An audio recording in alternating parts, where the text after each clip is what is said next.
बिस्मिल्लाहिर्रहमानिर्रहीम, अस्सलामु अलैकुम। एक बार फिर आपका वज़ीर आज़म आपके साथ की तीसरी नशिस्त जो है आज वो हम लेकर आपकी खिदमत में हाजिर हैं। वज़ीर आज़म पाकिस्तान इमरान खान साहब यहाँ तशरीफ़ रखते हैं और सबसे पहले सरवर कौनैन नबी आखिर ज़मा हज़रत मोहम्मद मुस्तफ़ा सल्लल्लाहु अलैहि वसल्लम आपको अल्लाह ताला ने पूरी कायनात के लिए, तमाम जहानों के लिए रहमत बनाकर भेजा। आप रसालत माप सल्लल्लाहु अलैहि वसल्लम तमाम कायनात की शान है। आप नबी सल्लल्लाहु अलैहि वसल्लम पे लाखों दरूद। एक बार सब मिल के दरूद शरीफ पढ़ लीजिए। अल्लाहुम्मा सल्लि अला मुहम्मदिन व अला आलि मुहम्मदिन कमा सल्लैता अला इब्राहीम व अला आलि इब्राहीम इन्नका हमीदुम मजीद। अल्लाहुम्मा बारिक अला मुहम्मदिन व अला आलि मुहम्मदिन कमा बारकता अला इब्राहीम व अला आलि इब्राहीम इन्नका हमीदुम मजीद। जितना दिया सरकार ने मुझको इतनी मेरी औकात नहीं, ये तो करम है उनका वरना मुझ में तो ऐसी कोई बात नहीं। आप टेलीफोन कर सकते हैं इस नंबर पे जो आपकी स्क्रीन पर आ रहा है 051-922-4900। इस प्रोग्राम में ना सिर्फ आपकी कॉल्स ली जाती हैं बल्कि जो आप मसाइल उजागर करते हैं उनका हल भी निकाला जाता है और आपके मसाइल को एड्रेस भी किया जाता है। इस सिलसिले में एक पैकेज हमारे पास मौजूद है। सदीक साहब ने कॉल की थी सर आलमगीर से, एक मसला बयान किया था। नसीम भट्टी साहब ने समंदरी से कॉल की थी फैसलाबाद से और एक मसला बयान किया था, उसका क्या हल हुआ आइए देखते हैं इस वीडियो पैकेज में। ये गोजरा मेन ड्रेन जो है ये बिल्कुल ब्लॉक हो चुकी थी, जिसकी वजह से हज़ारों एकड़ ज़मीन तबाह हो चुकी थी। इसके बाद मैंने प्राइम मिनिस्टर को 4 अप्रैल को कॉल की। हज़ारों एकड़ दलदल फसल तबाह हो चुकी है। नोट करें प्लीज। 17 अप्रैल को वहाँ काम शुरू हो गया। क्रेन्स ने वो ड्रेन कनाल को क्लियर करना शुरू किया।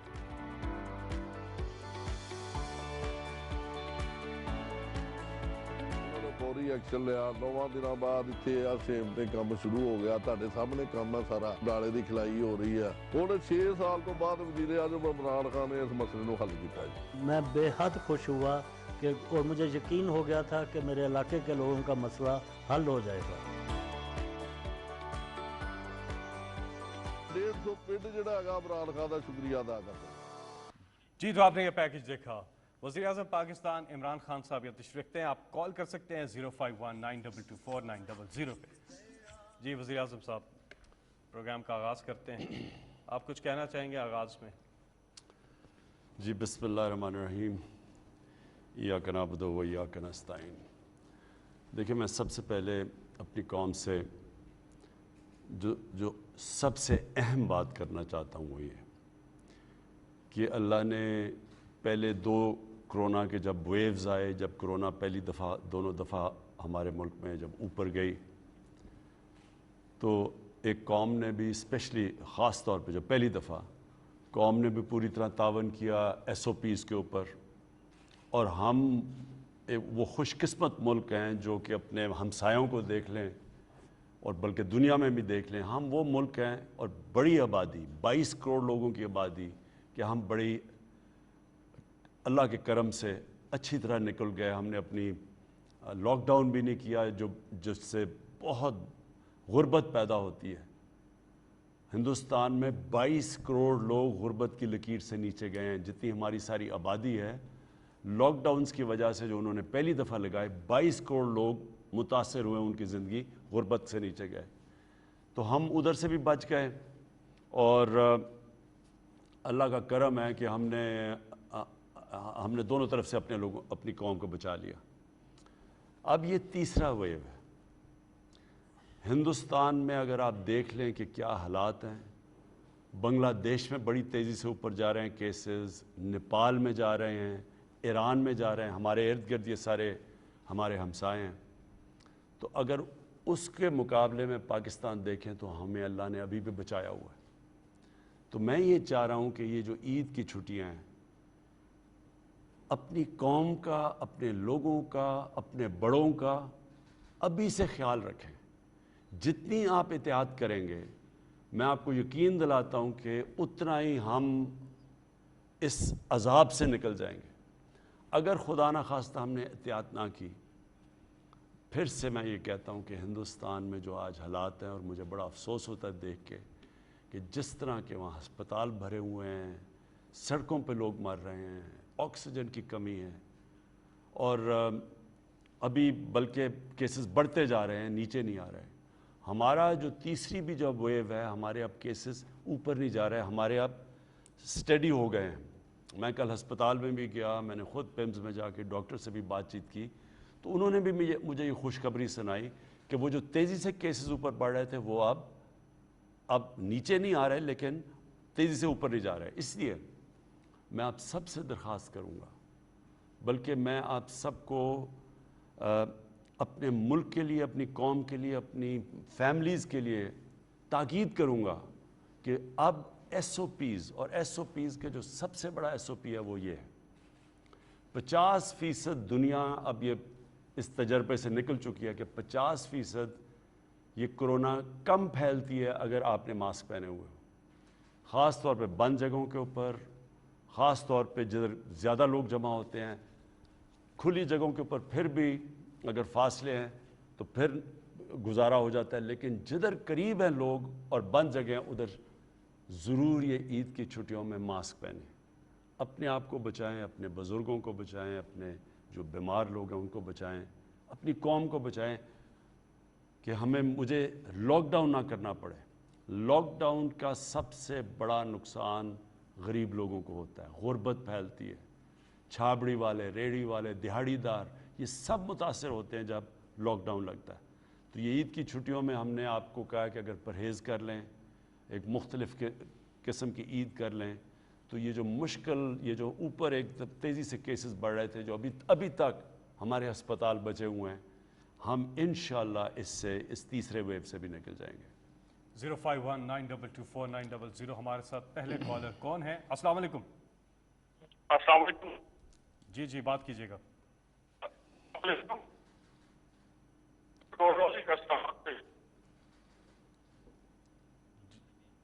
جی آواز آپ کی نہیں آ رہی، دوبارہ بولیے گا۔ ہلو جی بات کیجیے۔ ان کی ٹیلی فون لائن میں کچھ مسئلہ سنائی دے رہا ہے۔ اگلے کالر سے ہم بات کریں گے۔ نمبر آپ ملا رہے ہیں 05192249000۔ آپ کال کر رہے ہیں پاکستان سے بھی کال کر سکتے ہیں، آپ اگر باہر ہیں باہر سے بھی کال کر سکتے ہیں، اضافی کوڈ آپ کو شامل کرنا ہوگا 9251۔ اگلے کالر ہمارے ساتھ۔ جی السلام علیکم۔ ہیلو جی، ان کی بھی کال لگتا ہے ڈراپ ہو گئی ہے۔ اگلے کالر سے بات کریں۔ کافی لوگ کال کرنے کی کوشش کر رہے ہیں اس نمبر پہ، نمبر آپ کی اسکرین پر بھی آ رہا ہے 05192249000۔ اس نمبر پہ آپ آ کے پرائم منسٹر پاکستان عمران خان صاحب سے براہ راست بات کر سکتے ہیں، آپ کے سوالات اور وزیر اعظم کے جواب۔ اس سلسلے کی آج یہ تیسری نشست لے کر ہم آپ کی خدمت میں حاضر ہوئے ہیں، اور ٹیلی فون کالز آ رہی ہیں ہمیں۔ جی ہم اگلے کالر سے اب بات کریں گے۔ ہمارے ساتھ ہیں لائن پر کون؟ جی السلام علیکم۔ مجھے بتایا جا رہا ہے کہ ٹیکنیکل ایشو آ رہا ہے بیک اینڈ پہ، جس کی وجہ سے کال جو ہے وہ تھرو نہیں ہو پا رہی، تو ہم یہاں پر ایک وقفہ لیتے ہیں، وقفے کے بعد ہم واپس کال آ گئی ہے شاید۔ جی السلام علیکم۔ جی السلام علیکم۔ وعلیکم السلام۔ جی کون صاحب کہاں سے بات کر رہے ہیں؟ جی پوچھئے گا اپنا سوال۔ جی میں مبین خان بات کر رہا ہوں ملاکنڈ سے۔ جی میرا سوال ہے خان صاحب سے۔ جی آپ کی حکومت میں آنے کا سب سے اسٹرانگ پوائنٹ یہی تھا کہ پاکستان میں قانون طاقتور اور کمزور کے لیے برابر ہو جائے گا۔ جی ٹھیک ہے، آپ کی ساری جدوجہد اس مدعے کے گرد میں گھومتی رہتی ہے، ٹھیک ہے، کہ پاکستان میں طاقتور کے لیے کوئی قانون ہے ہی نہیں۔ خان صاحب مجھے سمجھ نہیں آئی کس چیز کے لیے قانون؟ کہہ رہے ہیں پاکستان میں طاقتور اور کمزور کے لیے ایک قانون نہیں ہے۔ جی اچھا جی، طاقتور لوگ جو ہے نا وہ قانون کو اپنے حق میں موڑ لیتے ہیں، ٹھیک ہے؟ ٹھیک ہے جی، سمجھ آ گیا جی۔ میں سمجھ گیا۔ اچھا اب میں اپنی قوم سے تھوڑی سی آپ سے یہ آپ کو زحمت دوں گا کہ تھوڑا سا لمبا اس کا اس کی جو میں نے آپ کی وضاحت کروں گا تھوڑا سا ذرا ٹائم لوں گا، لیکن میں یہ چاہتا ہوں بڑی غور سے آپ میری یہ بات سنیں، کیونکہ میری جو جماعت بنی تھی آج سے 25 سال پہلے، اس کا نام تھا تحریک انصاف۔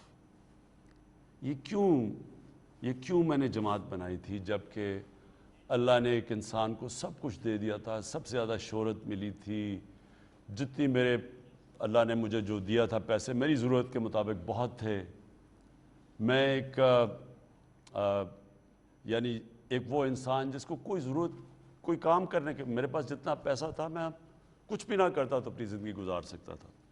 تو میری طرح کا آدمی کیوں آیا سیاست میں، یہ آپ نے سمجھنا ہے، اور کیوں پارٹی کا نام رکھا ہے تحریک انصاف۔ دیکھیں، میری عمر اتنی ہے جتنی پاکستان کی عمر ہے، تقریباً 5 سال بڑا ہے پاکستان میرے سے۔ تو میں نے پاکستان کو اپنے سامنے، ہم نے بڑے ہوتے دیکھا، میں پاکستان کے ساتھ بڑا ہوا، اور مجھے موقع بھی ملا کہ 18 سال کی عمر کے بعد میں برطانیہ چلا گیا، ادھر میں نے یونیورسٹی میں گیا، ان کا میں نے سسٹم سٹڈی کیا، پھر کرکٹ کی وجہ سے میں ساری دنیا میں گیا اور ادھر دنیا کے میں نے سسٹمز دیکھے، اور یونیورسٹی کے اندر جو میری ڈگری تھی وہ پولیٹکس اور اکنامکس میں تھی، تو میں نے پولیٹیکل سائنس پڑھی۔ اب میں یہ چاہتا ہوں آپ میری ایک بڑی غور سے بات سنیں۔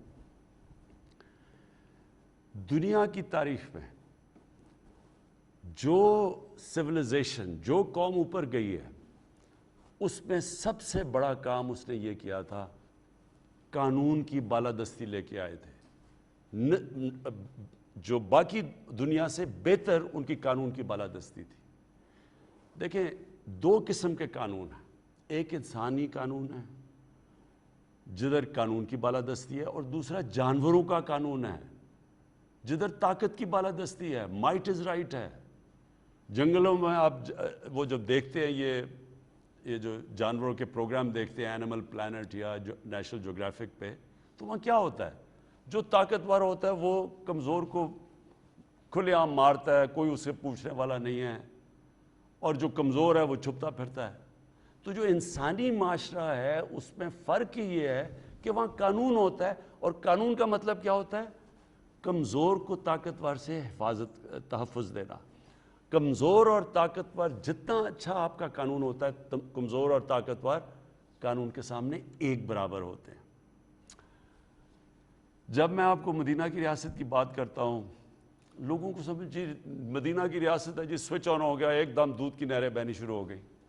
مدینہ کی ریاست میں نبی صلی اللہ علیہ وسلم، دنیا کے سب سے عظیم لیڈر نے، ابھی خوشحالی نہیں وہاں آئی تھی، حالات برے تھے، لیکن انہوں نے قانون کی بالادستی، اور قانون کی بالادستی کا مطلب کہ انہوں نے کہا تھا کہ تمہارے سے پہلے بڑی قومیں تباہ ہوئی جدھر طاقتور کے لیے قانون، کمزور کے لیے دوسرا، یعنی کہ جدھر ناانصافی تھی، جو حضرت علی رضی اللہ تعالیٰ کو قول تھا کہ کفر کا نظام چل جائے گا لیکن ظلم اور ناانصافی کا نظام نہیں چل سکتا۔ جب برطانیہ میں سیکنڈ ورلڈ وار میں، دوسری جنگ عظیم میں، جب ہٹلر کی فوجیں تیار بیٹھی تھی برطانیہ کے اوپر حملہ کرنا، فرانس کی ساحل پہ تیار بیٹھی تھی حملہ کرنے کے لیے، اور ہٹلر کے جو جیٹ تھے وہ بمباری کر رہے تھے اور تباہ کر رہے تھے برطانیہ کو، تو لوگ گھبرا کے پہنچے اپنے لیڈر کے پاس، پرائم منسٹر ونسٹن چرچل کے پاس۔ تو انہوں نے کہا کیا ہم بچ جائیں گے؟ کیا ہماری قوم بچ جائے گی؟ تو ونسٹن چرچل نے جواب دیا، کیا ہماری عدالتیں انصاف دے رہی ہیں؟ انہوں نے کہا اس سے کیا تعلق ہے؟ اس نے آگے سے جواب دیا کہ جب تک ہماری عدالتیں انصاف دیتی ہیں کوئی ہمیں تباہ نہیں کر سکتا۔ اور دنیا کی تاریخ آپ اٹھا کے دیکھ لیں، قومیں تباہ کب ہوئی ہیں؟ کبھی بمباری سے، جنگ ہارنے سے قومیں نہیں تباہ ہوئیں۔ دوسری جنگ عظیم میں جرمنی بھی تباہ، جاپان بھی تباہ، ایک بلڈنگ نہیں کھڑی، 8-8 10-10 سالوں میں قومیں پھر کھڑی ہو گئی، عظیم تکڑی قومیں بن گئی۔ کیونکہ قوم تباہ تب ہوتی ہے جب اس کے اندر اخلاقی جرات ختم ہو جاتی ہے انصاف دینے کے لیے، جب وہ یہ فرق کرتا ہے امیر کے لیے قانون، غریب کے لیے دوسرا۔ اور یہ کیوں ہے؟ کیوں ہمارے نبی صلی اللہ علیہ وسلم نے کہا تھا मेरी बेटी भी अगर जुर्म करेगी उसको सज़ा मिलेगी। ये क्यों कहा था उन्होंने? वो इसलिए कहा था कि जब ताकतवर जुर्म करता है, पैसे चोरी करता है, जब एक मुल्क का प्राइम मिनिस्टर पैसे चोरी करता है, मेरे वजीर पैसे चोरी करते हैं, हम तो मुल्क का खजाना लूट सकते हैं। वो बेचारा गरीब आदमी जो साइकिल चोरी करता है, भैंस गाय चोरी करता है, उससे तो मुल्क तबाह नहीं होते हैं। तबाह तब होते हैं जब मुल्क के सरबरा पैसा चोरी करना शुरू करते हैं। ताकतवर पैसा चोरी करता है, वो मुल्क के पैसे बाहर भिजवाते हैं। पहले चोरी का नुकसान, फिर मुल्क का, क्योंकि वो चोरी छुप नहीं सकती, वो बाहर भिजवाते हैं। अगला वो नुकसान मनी लॉन्ड्रिंग का, करेंसी के ऊपर फर्क पड़ता है, आपका करेंसी कमज़ोर हो जाती है क्योंकि पैसा बाहर चला जाता है, डॉलर बाहर चले जाते हैं। फैक्ट आई पैनल है, एक सेक्रेटरी जनरल यूनाइटेड नेशंस ने अपने नीचे एक पैनल बनाई, उसकी जो रिपोर्ट आई है वो मैं बार बार चाहता हूँ आप सुने। ये हमारा ही सिर्फ मसला नहीं, ये हर गरीब मुल्क का मसला है। हर गरीब मुल्क का मसला है जिधर उनके ताकतवर लोग उनका मुल्क का पैसा चुरा के मुल्क से बाहर लेके जा रहे हैं। वो उनके भी इसी तरह ही हैं, बड़े बड़े मगरबी कैपिटल्स में उनकी जायदादें हैं, फ्लैट हैं, ऑफशोर अकाउंट्स हैं। ये सारी तीसरी दुनिया का मसला है। 1000 अरब रुपया डॉलर 1000 अरब डॉलर गरीब मुल्कों से हर साल चोरी होकर बाहर जाता है। तो वो गरीब मुल्कों में और अमीर मुल्कों में फासले बढ़ते जा रहे हैं। गरीब मुल्क मकरूज और गरीब होते जा रहे हैं, अमीर अमीर होते जा रहे हैं। ये दुनिया के अंदर आज है। तो जो पाकिस्तान का मसला जब से मैं जानता हूँ, जिस तरह मैं इसके साथ बड़ा हुआ, एक फ़ैसला हुआ जस्टिस मुनीर का, जब उन्होंने डॉक्ट्रिन ऑफ नेसेसिटी के तहत एक मार्शल लॉ को उन्होंने इजाज़त दे दी, यानी कि कानून की हुक्मरानी के बजाय ताकत की हुक्मरानी आ गई। तब से ये मुसलसल हमारे मुल्क में जो रूल ऑफ लॉ है, जो कानून, जो इंसाफ है, वो आया ही नहीं। वो अब हर मार्शल लॉ में वैसे ही ख़त्म हो जाता था। जब जो डेमोक्रेट्स आते थे उन्होंने वैसे ही, जो डेमोक्रेट्स थे उनको तो कानून की बालादस्ती कायम करनी चाहिए थी। यहाँ एक डेमोक्रेटिक लीडर नवाज शरीफ ने डंडों से सुप्रीम कोर्ट के ऊपर हमला किया और वो जज बेचारा अपनी जान बचा के सजाद अली शाह भागा, और फिर बाकी जजेस को पैसे दिए उस जज को, चीफ जस्टिस को बाहर निकालने के लिए। तो जो पहली दफ़ा ये जो शुरू हुआ कानून की बालादस्ती की जंग, वो हुई जब कि जनरल मुशर्रफ ने एक चीफ जस्टिस को निकाला, और मुझे बड़ा फ़ख्र है कि मैंने उसमें पूरी शिरकत की, मेरी और मेरी पार्टी ने। मैं वो लीडर था जिसको जेल में डाला गया। बाकी लीडर्स दो तो मेन तो फिर बाहर भाग गए थे अपने बड़े बड़े महलों में रहने के लिए। मैं जो यहाँ था मुझे उसने जेल में डाला क्योंकि मैं उस चीफ जस्टिस के साथ उसके साथ खड़ा था। तब से मुल्क में तब्दीली आनी शुरू हुई है। अब हमारी हुकूमत वो है जो किसी किस्म की मुदाखलत अदलिया के निज़ाम में नहीं करती। मैं आज फ़ख्र से ये कहता हूँ कि जो पहली डेमोक्रेटिक हुकूमतों से और हमारा मुकाबला कर, ना हम नैब में कोई इंटरफेयर करते हैं ना उसमें, क्योंकि हम कानून की बालादस्ती चाहते हैं। लेकिन मैं सिर्फ कौम को आखिरी बात ये कहना चाहता हूँ कि ये एक जहाद है। अल्लाह ने हमें हुक्म दिया है कि मेरी ज़मीन पर इंसाफ कायम करो।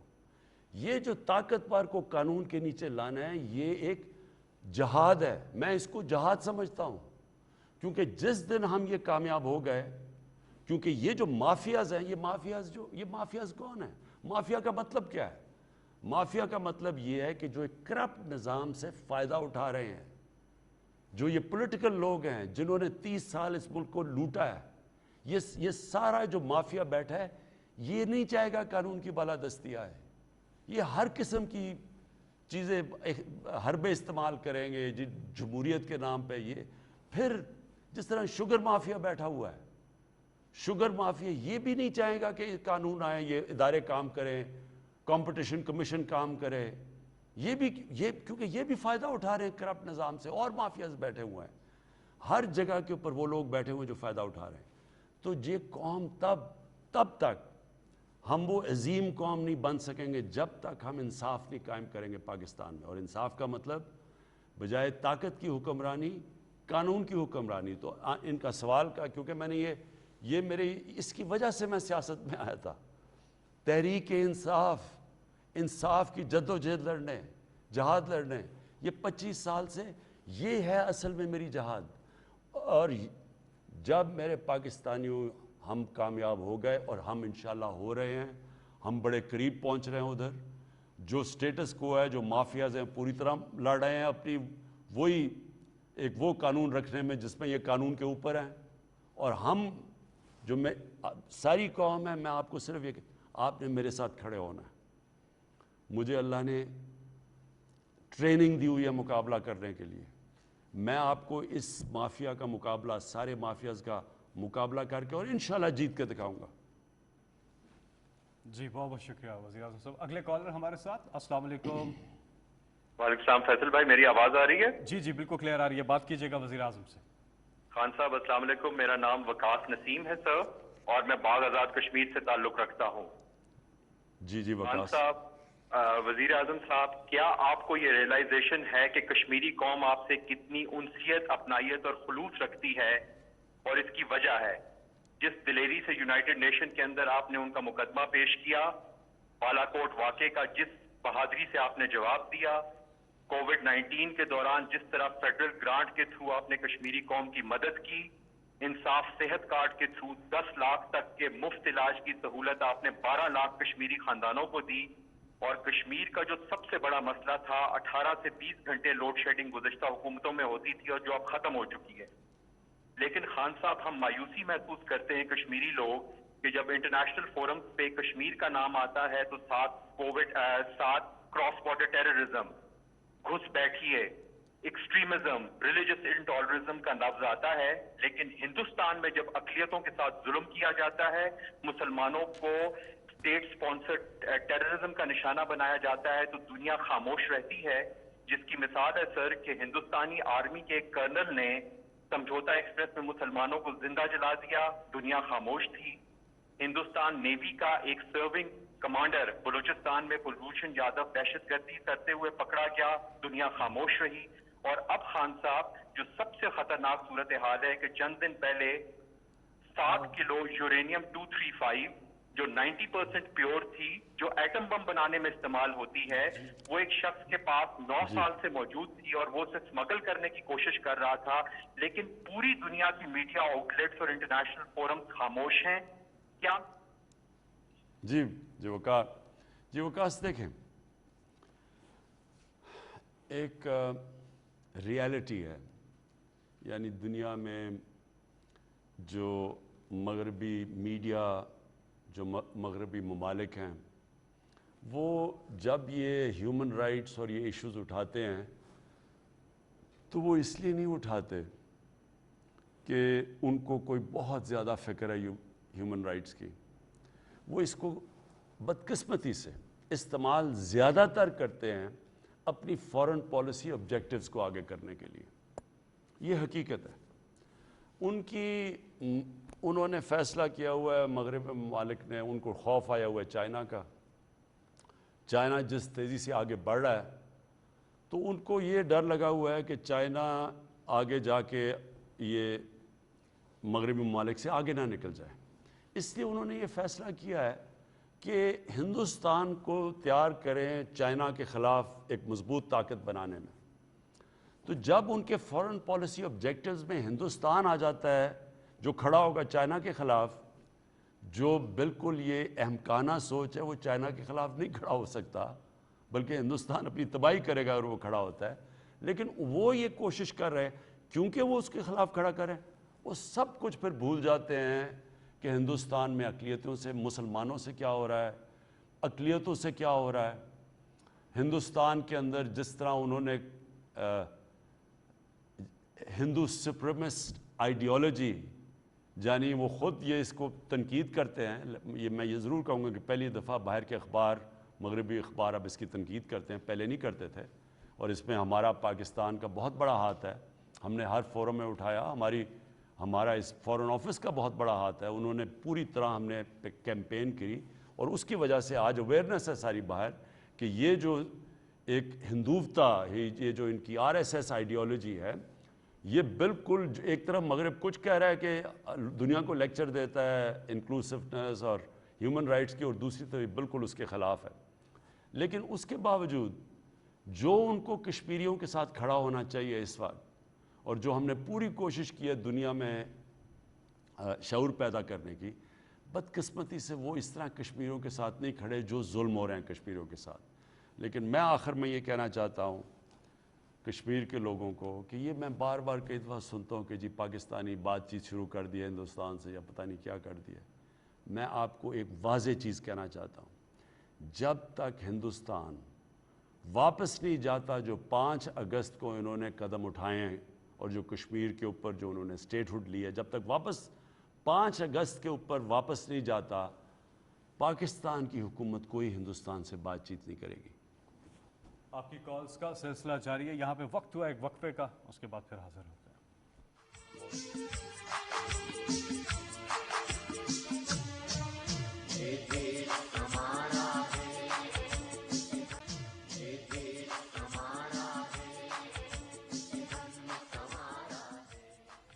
بریک کے بعد ایک بار پھر آپ کی خدمت میں ہم حاضر ہیں. اگلے کالر ہمارے ساتھ. جی السلام علیکم.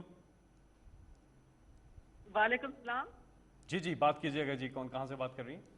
جی میں الفت جرین بول رہی ہوں اسلام آباد سے. میں ایک بیٹا ہوں 69 ایئرز اولڈ. میں نے یہ کیونکہ عمران صاحب بہت سمپتی رکھتے ہیں ویڈیوز کے ساتھ، تو میرا یہ پرسنل معاملہ ہے، it's not a public issue. مجھے کورٹ کے آرڈر کی طرف سے مجھے سیٹلمنٹ ہو گئی ہے فار مائی ہاؤس سنس 2019، مگر سی ڈی اے سے مسئلہ ہو رہا ہے کہ وہ اس کو مجھے پوزیشن سرٹیفکیٹ بھی ایشو کر دے.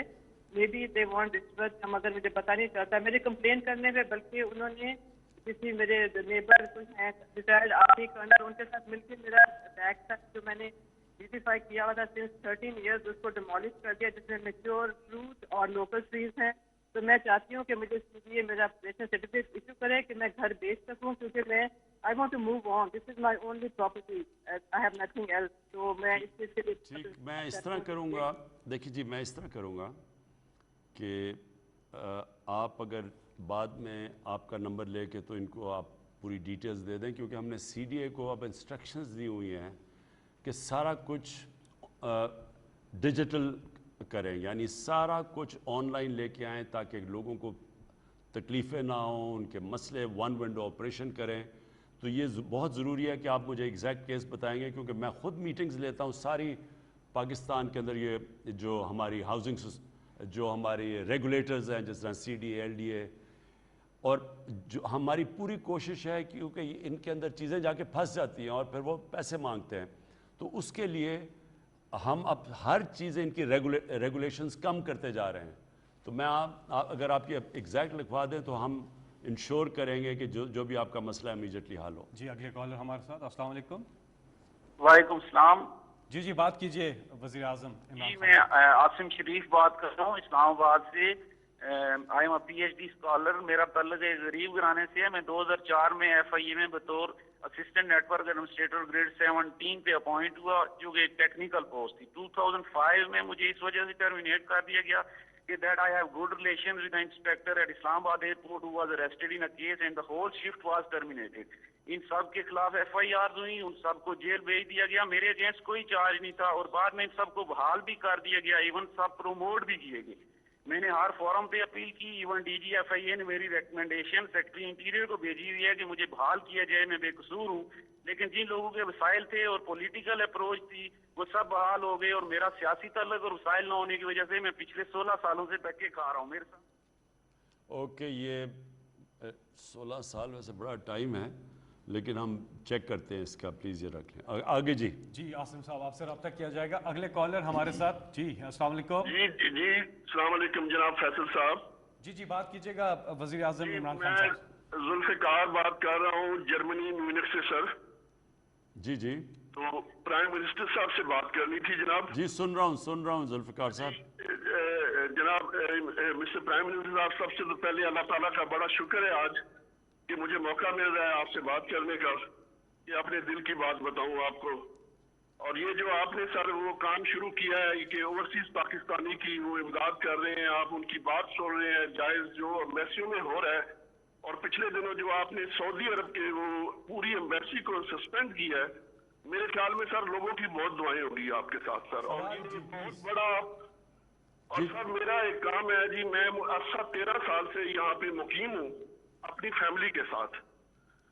फ्रैंकफर्ट कॉन्सुलेट जनरल पाकिस्तानी जो है वहाँ पे असिस्टेंट डायरेक्टर है जी फवाद अनवर भट्टी साहब। सिर्फ सर पर्सनली जाती बुनियाद पे मेरा तल्लक जेलम से है सर, जलालपुर शरीफ मेरा गांव है, वोटर भी हूँ, सपोर्टर भी हैं, ये तो अल्लाह की जात को पता है जी। लेकिन उस शख्स ने मुझे जलील करके रखा हुआ है। मेरी वालदा वहाँ पे बीमार है, ना मैं ट्रेवल करने के काबिल हूँ। जब भी 3-4 दफा मैं जा चुका हूँ। डॉक्टर फैसल जो एम्बेसडर है उनको सर 6 मई 2020 को मैंने ईमेल भी की है। जी देखिए, मैं पहले तो ये एक चीज़ कहना चाहता हूँ कि जो हमारी फॉरेन एम्बसीज़ हैं और जो हमारा जो फॉरेन ऑफिस है, इन्होंने बड़ा ज़बरदस्त काम किया है जिधर तक डिप्लोमेसी रही है। इन्होंने कश्मीर कॉज को इन्होंने बड़ा ज़बरदस्त उठाया है। मैं ऐसे लगा कि मैं वो असल में वो लाइव नहीं जाना चाहिए था प्रोग्राम, वो सिर्फ हमें थोड़ा सा उसके एक्सेप्ट भेजने चाहिए थे। तो ऐसे लगा जैसे कि मैं सारा फॉरेन ऑफिस कोई बुरा भला कह रहा हूँ, ऐसा नहीं है। ज़बरदस्त काम कर रहे हैं वो। 2 एरियाज़ हैं जिधर मैं चाहता हूँ कि हमारी जो एम्बसीज़ हैं, और भी अब हम शाह महमूद को मैंने कहा है कि उनके नीचे अब एक पोर्टल बनेगा, एम्बसीज़ के अंदर पोर्टल बनेगा कि जो सारे जो भी लोगों, अब तो एक ये जो कहते हैं ना कि जब से कोरोना आया और जो जूम शुरू हुआ है तो डिस्टेंस तो ख़त्म हो गया। अब सारी चीज़ें अब जूम पे और ऑनलाइन हो सकती हैं। तो पहले तो मैंने कहा हर एम्बसीज़ ऑनलाइन वो चीज़ें अपना कंप्लेंट्स, ताकि ओवरसीज़ पाकिस्तानीज़ वहाँ उनको कांटेक्ट कर सकें। उसके बाद मैंने शाह महमूद कुरैशी के नीचे एक पूरा स्पेशल ऑफिसर होगा जो सारी कंप्लेंट्स होंगी, अगर वो एम्बसी सॉल्व नहीं कर रही तो वो डायरेक्टली इधर आएगी और ये पोर्टल एडवर्टाइज होगा। मेरा अपना भी पोर्टल है जो प्राइम मिनिस्टर का है, जिसके ऊपर कोई भी प्राइम मिनिस्टर कंप्लेंट सेल पे आ सकता है। तो किसी को भी अब प्रॉब्लम हुआ ओवरसीज़ पाकिस्तानीज़ को, वो डायरेक्टली अपनी उधर जो मुतलका एम्बसी है उधर भी जा सकते हैं। शाह महमूद का फॉरेन ऑफिस के नीचे उनके पास होगा एक पोर्टल, उधर भी कंप्लेन कर सकते हैं। मेरा जो सिटीज़न पोर्टल है उधर भी आ सकते हैं।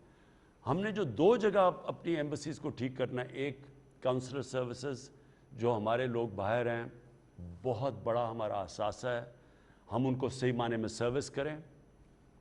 और दूसरी चीज़ फॉरेन इन्वेस्टमेंट के जो बाहर इन्वेस्टर बैठे हुए हैं, जो पाकिस्तानी इन्वेस्टर हैं, उनको पूरी तरह पाकिस्तान के साथ हमारी जो कॉमर्स मिनिस्ट्री है और जो हमारा बोर्ड ऑफ इन्वेस्टमेंट है उसके साथ अब हम लिंक करेंगे, ताकि जो भी इन्वेस्टमेंट हो हम अपने मुल्क के अंदर अब हम पाकिस्तान को उठा रहे हैं। अल्लाह का करम है, सही रास्ते पर लग गया है, तो इन्वेस्टर्स के लिए भी फिर एम्बसी सर्विस करेंगे। जी अगले कॉलर हमारे साथ 05192249000। अस्सलाम वालेकुम। वालेकुम सलाम। जी कौन साहब? जी मैं राजा मोहम्मद हारून बात कर रहा हूँ, एलीपुर यूसी 20 इस्लामाबाद से। जी हारून साहब, आप वज़ीर आज़म इमरान खान साहब से बात कीजिए। जी वज़ीर आज़म साहब, आपने हाउसिंग प्रोजेक्ट जो दिया है माशाअल्लाह गरीब लोगों के लिए बड़ा ज़बरदस्त ये प्रोजेक्ट है, लेकिन इसमें शेड्यूल इतना टफ है और इस तरह हो रहा है कि ज़मीन नाम करवाएं, इंतकाल पहले करवाएं और नक्शा लेके आएँ, इतना खुवारी करते हैं वो लोग। ऐसा महसूस होता है कि वो आपके मिशन को, आपकी सोच को नुकसान पहुंचा रहे हैं, और चक्कर लगा लगा के हम लोग वहाँ से वापस आ जाते हैं। और 60% हमारा ये रूरल एरिया है और सिर्फ बैंक वाले उसको चक्कर दे दे के वापस कर देते हैं। एक तो ये मसला है, और दूसरा ज़कात, रमज़ान शरीफ में ज़कात जो है वो नहीं मिल सकी है यहाँ इस्लामाबाद में। चेक लेट होने की वजह से ज़कात तो उन मुस्तहिक तक नहीं पहुँच सकी। चेक मिल गए लेकिन ज़कात उन्होंने कहा है कि ईद के बाद मिलेगी, ये ईद से पहले मिलनी चाहिए थी। और तीसरा साफ पानी का मसला है इस्लामाबाद में। यहाँ पे हम टैंकर डलवाते हैं और टैंकर का पानी पीते हैं। ये ठीक, 3 चीज़ें। पहले तो मैं ये पानी का मसला बता दूं। पानी का मसला असल में हमारे सारे बड़े शहरों में आने वाला है। कराची में आ चुका है। लाहौर में अगर ये जो नया जो रावी सिटी है, अगर ये हम नहीं बनाते तो लाहौर में भी अब उसी तरह का मसला आने वाला है, और चंद सालों में जो कि कराची के हालात है। इस्लामाबाद में मसला है, ये पहले समझ लें ये हुआ क्या है। हमारे शहर इतनी तेज़ी से फैल रहे हैं कि वो सारी सीवरेज सिस्टम, वेस्ट डिस्पोजल, ये जो पानी का, ये सारे शहरों के अंदर मसले बढ़ते जा रहे हैं। इसलिए इसके हमने पहले तो मैं आपको बता दूं अपनी कौम को भी कि पहले तो सारे शहरों के मास्टर प्लान बन रहे हैं। कोई शहर भी दुनिया में अगर फैलता जाएगा उसके लिए आप कैसे पानी भी देंगे, गंद भी उठाएंगे, नहीं कर सकते। इसलिए दुनिया में जब आबादी बढ़ती है तो दुनिया ऊपर जाती है, हम फैलते जा रहे हैं। और उसका सबसे बड़ा नुकसान कि हमारा आखिर में हमने अपने लोगों को 22 करोड़ लोगों को खाना पीना देना है, अनाज देना है। अगर वो सारी हमारी ज़मीनें में ये हाउसिंग सोसाइटीज़ बन जाएंगी तो आखिर में तो आगे जाके हम किधर से लोगों को पूरा उनका फूड सिक्योरिटी, खाना पीना कैसे पूरा करेंगे। लिहाजा शहरों के मास्टर प्लान्स बनाए हैं। अब हमने पूरी इजाज़त दे दी है शहरों को ऊपर जाने के लिए, जितना मर्जी ऊपर चले जाएं, जिस तरह मॉडर्न सिटीज़ हैं, दुबई देख लें और जो भी। तो और फिर पानी के अलहदा बंदोबस्त कर रहे हैं। लाहौर का हम ये पूरे बराजेस बना रहे हैं, रावी के ऊपर लेक बना रहे हैं ताकि वो वाटर लेवल ऊपर आए। इस्लामाबाद में एक पूरा बड़ा प्लान है पानी दूर से लाने का, उसके पूरा हमने सैंक्शन कर दिया। इस्लामाबाद में पानी आएगा ऊपर से, क्योंकि अगर सिर्फ ग्राउंड वाटर ही लाते रहेंगे वो तो नीचे जाता जा रहा है। तो वो इंशाल्लाह पानी का आपका मसला हो जाएगा। जहाँ तक आपने हाउसिंग की बात की, ये आपने बिल्कुल बात ठीक की है, क्योंकि पहली दफ़ा पाकिस्तान की तारीख में उन लोगों के लिए घर बनाने की कोशिश हो रही है जिनके पास कभी भी इतना कैश नहीं घर खरीदने के लिए। दुनिया के अंदर, ये फिर से मैं एक चीज़ बताना चाहता हूँ, मैं बार बार कह बैठा हूँ, दुनिया के अंदर जो कैसे लोग अपने घर बनाते हैं, लोगों के पास तो पैसे नहीं होते। तनख्वाहदार जो तनख्वाहदार होते हैं लोग, उनके पास तो कभी भी इतना पैसा नहीं होगा घर बनाने का। लिहाजा वो क्या करते हैं, बैंक्स पैसे देते हैं, और वो जो अपने तनख्वाह से किराया चला जाता है घर की किस्तों पे, बैंकों की किस्तों पे चला जाता है। तो बजाय किराया देने के वो उनका घर भी अपना बन जाता है और फिर उनके ऊपर बोझ भी नहीं पड़ता। इसके लिए पहले हमें 2 साल लगे। एक बड़ा पुराना कानून अदालतों में फंसा हुआ था, फोरक्लोजर लॉ। वो कानून जब तक पास नहीं हुआ, जो हमने करवाया, अदलिया का भी मैं शुक्रिया करता हूँ कि उन्होंने हमारी मदद की। वो कानून की वजह से क्या हुआ है कि अब पहली दफ़ा बैंक पैसे दे रहे हैं लोगों को घर के लिए कर्जे देने के लिए। ये पहली दफ़ा हुआ है। हिंदुस्तान में 10% लोग अपने घर बनाते हैं बैंक से कर्जे लेके। अमेरिका, यूरोप में 80% बनाते हैं। पाकिस्तान में अभी तक 0.2% है। ये तो पहली दफ़ा कोशिश कर रहे हैं। बैंकों को भी आदत नहीं है। हम बैंक मैनेजर से भी बात कर रहे हैं कि हम कैसे उनको, बैंक हेड्स को, कि वो कैसे ट्रेन करें अपने स्टाफ को। कई बैंक बड़ा अच्छा काम कर रहे हैं, मीज़ान बैंक है, बैंक ऑफ पंजाब है, नेशनल बैंक ट्रेन कर रहे हैं ताकि उनको पता चले कि कैसे बेचारे गरीब लोग जब आएँ तो मज़दूर आएँ, उनको कैसे कर्जे देने। ये इसकी पूरी कोशिश हो रही है और इंशाल्लाह इसको हम इम्प्रूव करते रहेंगे। लेकिन हम अब एक और भी ख़ास अब बैंक एक बनाने की कोशिश कर रहे हैं। ये शौकत तरीन अभी लगे हुए हैं उसके ऊपर कि वो सिर्फ उसका काम ही सिर्फ हो कि घरों के लिए कर्जे देने के लिए। तो ये आप फिक्र ना करें, इसके ऊपर हम लगे हुए हैं। इंशाल्लाह आने वाले दिनों में आसानियाँ होती जाएंगी। जो लोग अपना घर किस्तों पे ख़रीदना चाहें और बैंक से कर्जा लेना चाहें, ये आसानियाँ होती जाएंगी। हुकूमत इस वक्त 3% सूद के ऊपर जो लो कॉस्ट हाउसिंग उनको कर्जे दे रही है, और फिर पहले लाख घरों के ऊपर 3 लाख रुपया सब्सिडी ऊपर दे रही है ताकि उनका कर्जा, उनका कर्जों की किस्त ना ज़्यादा बढ़े।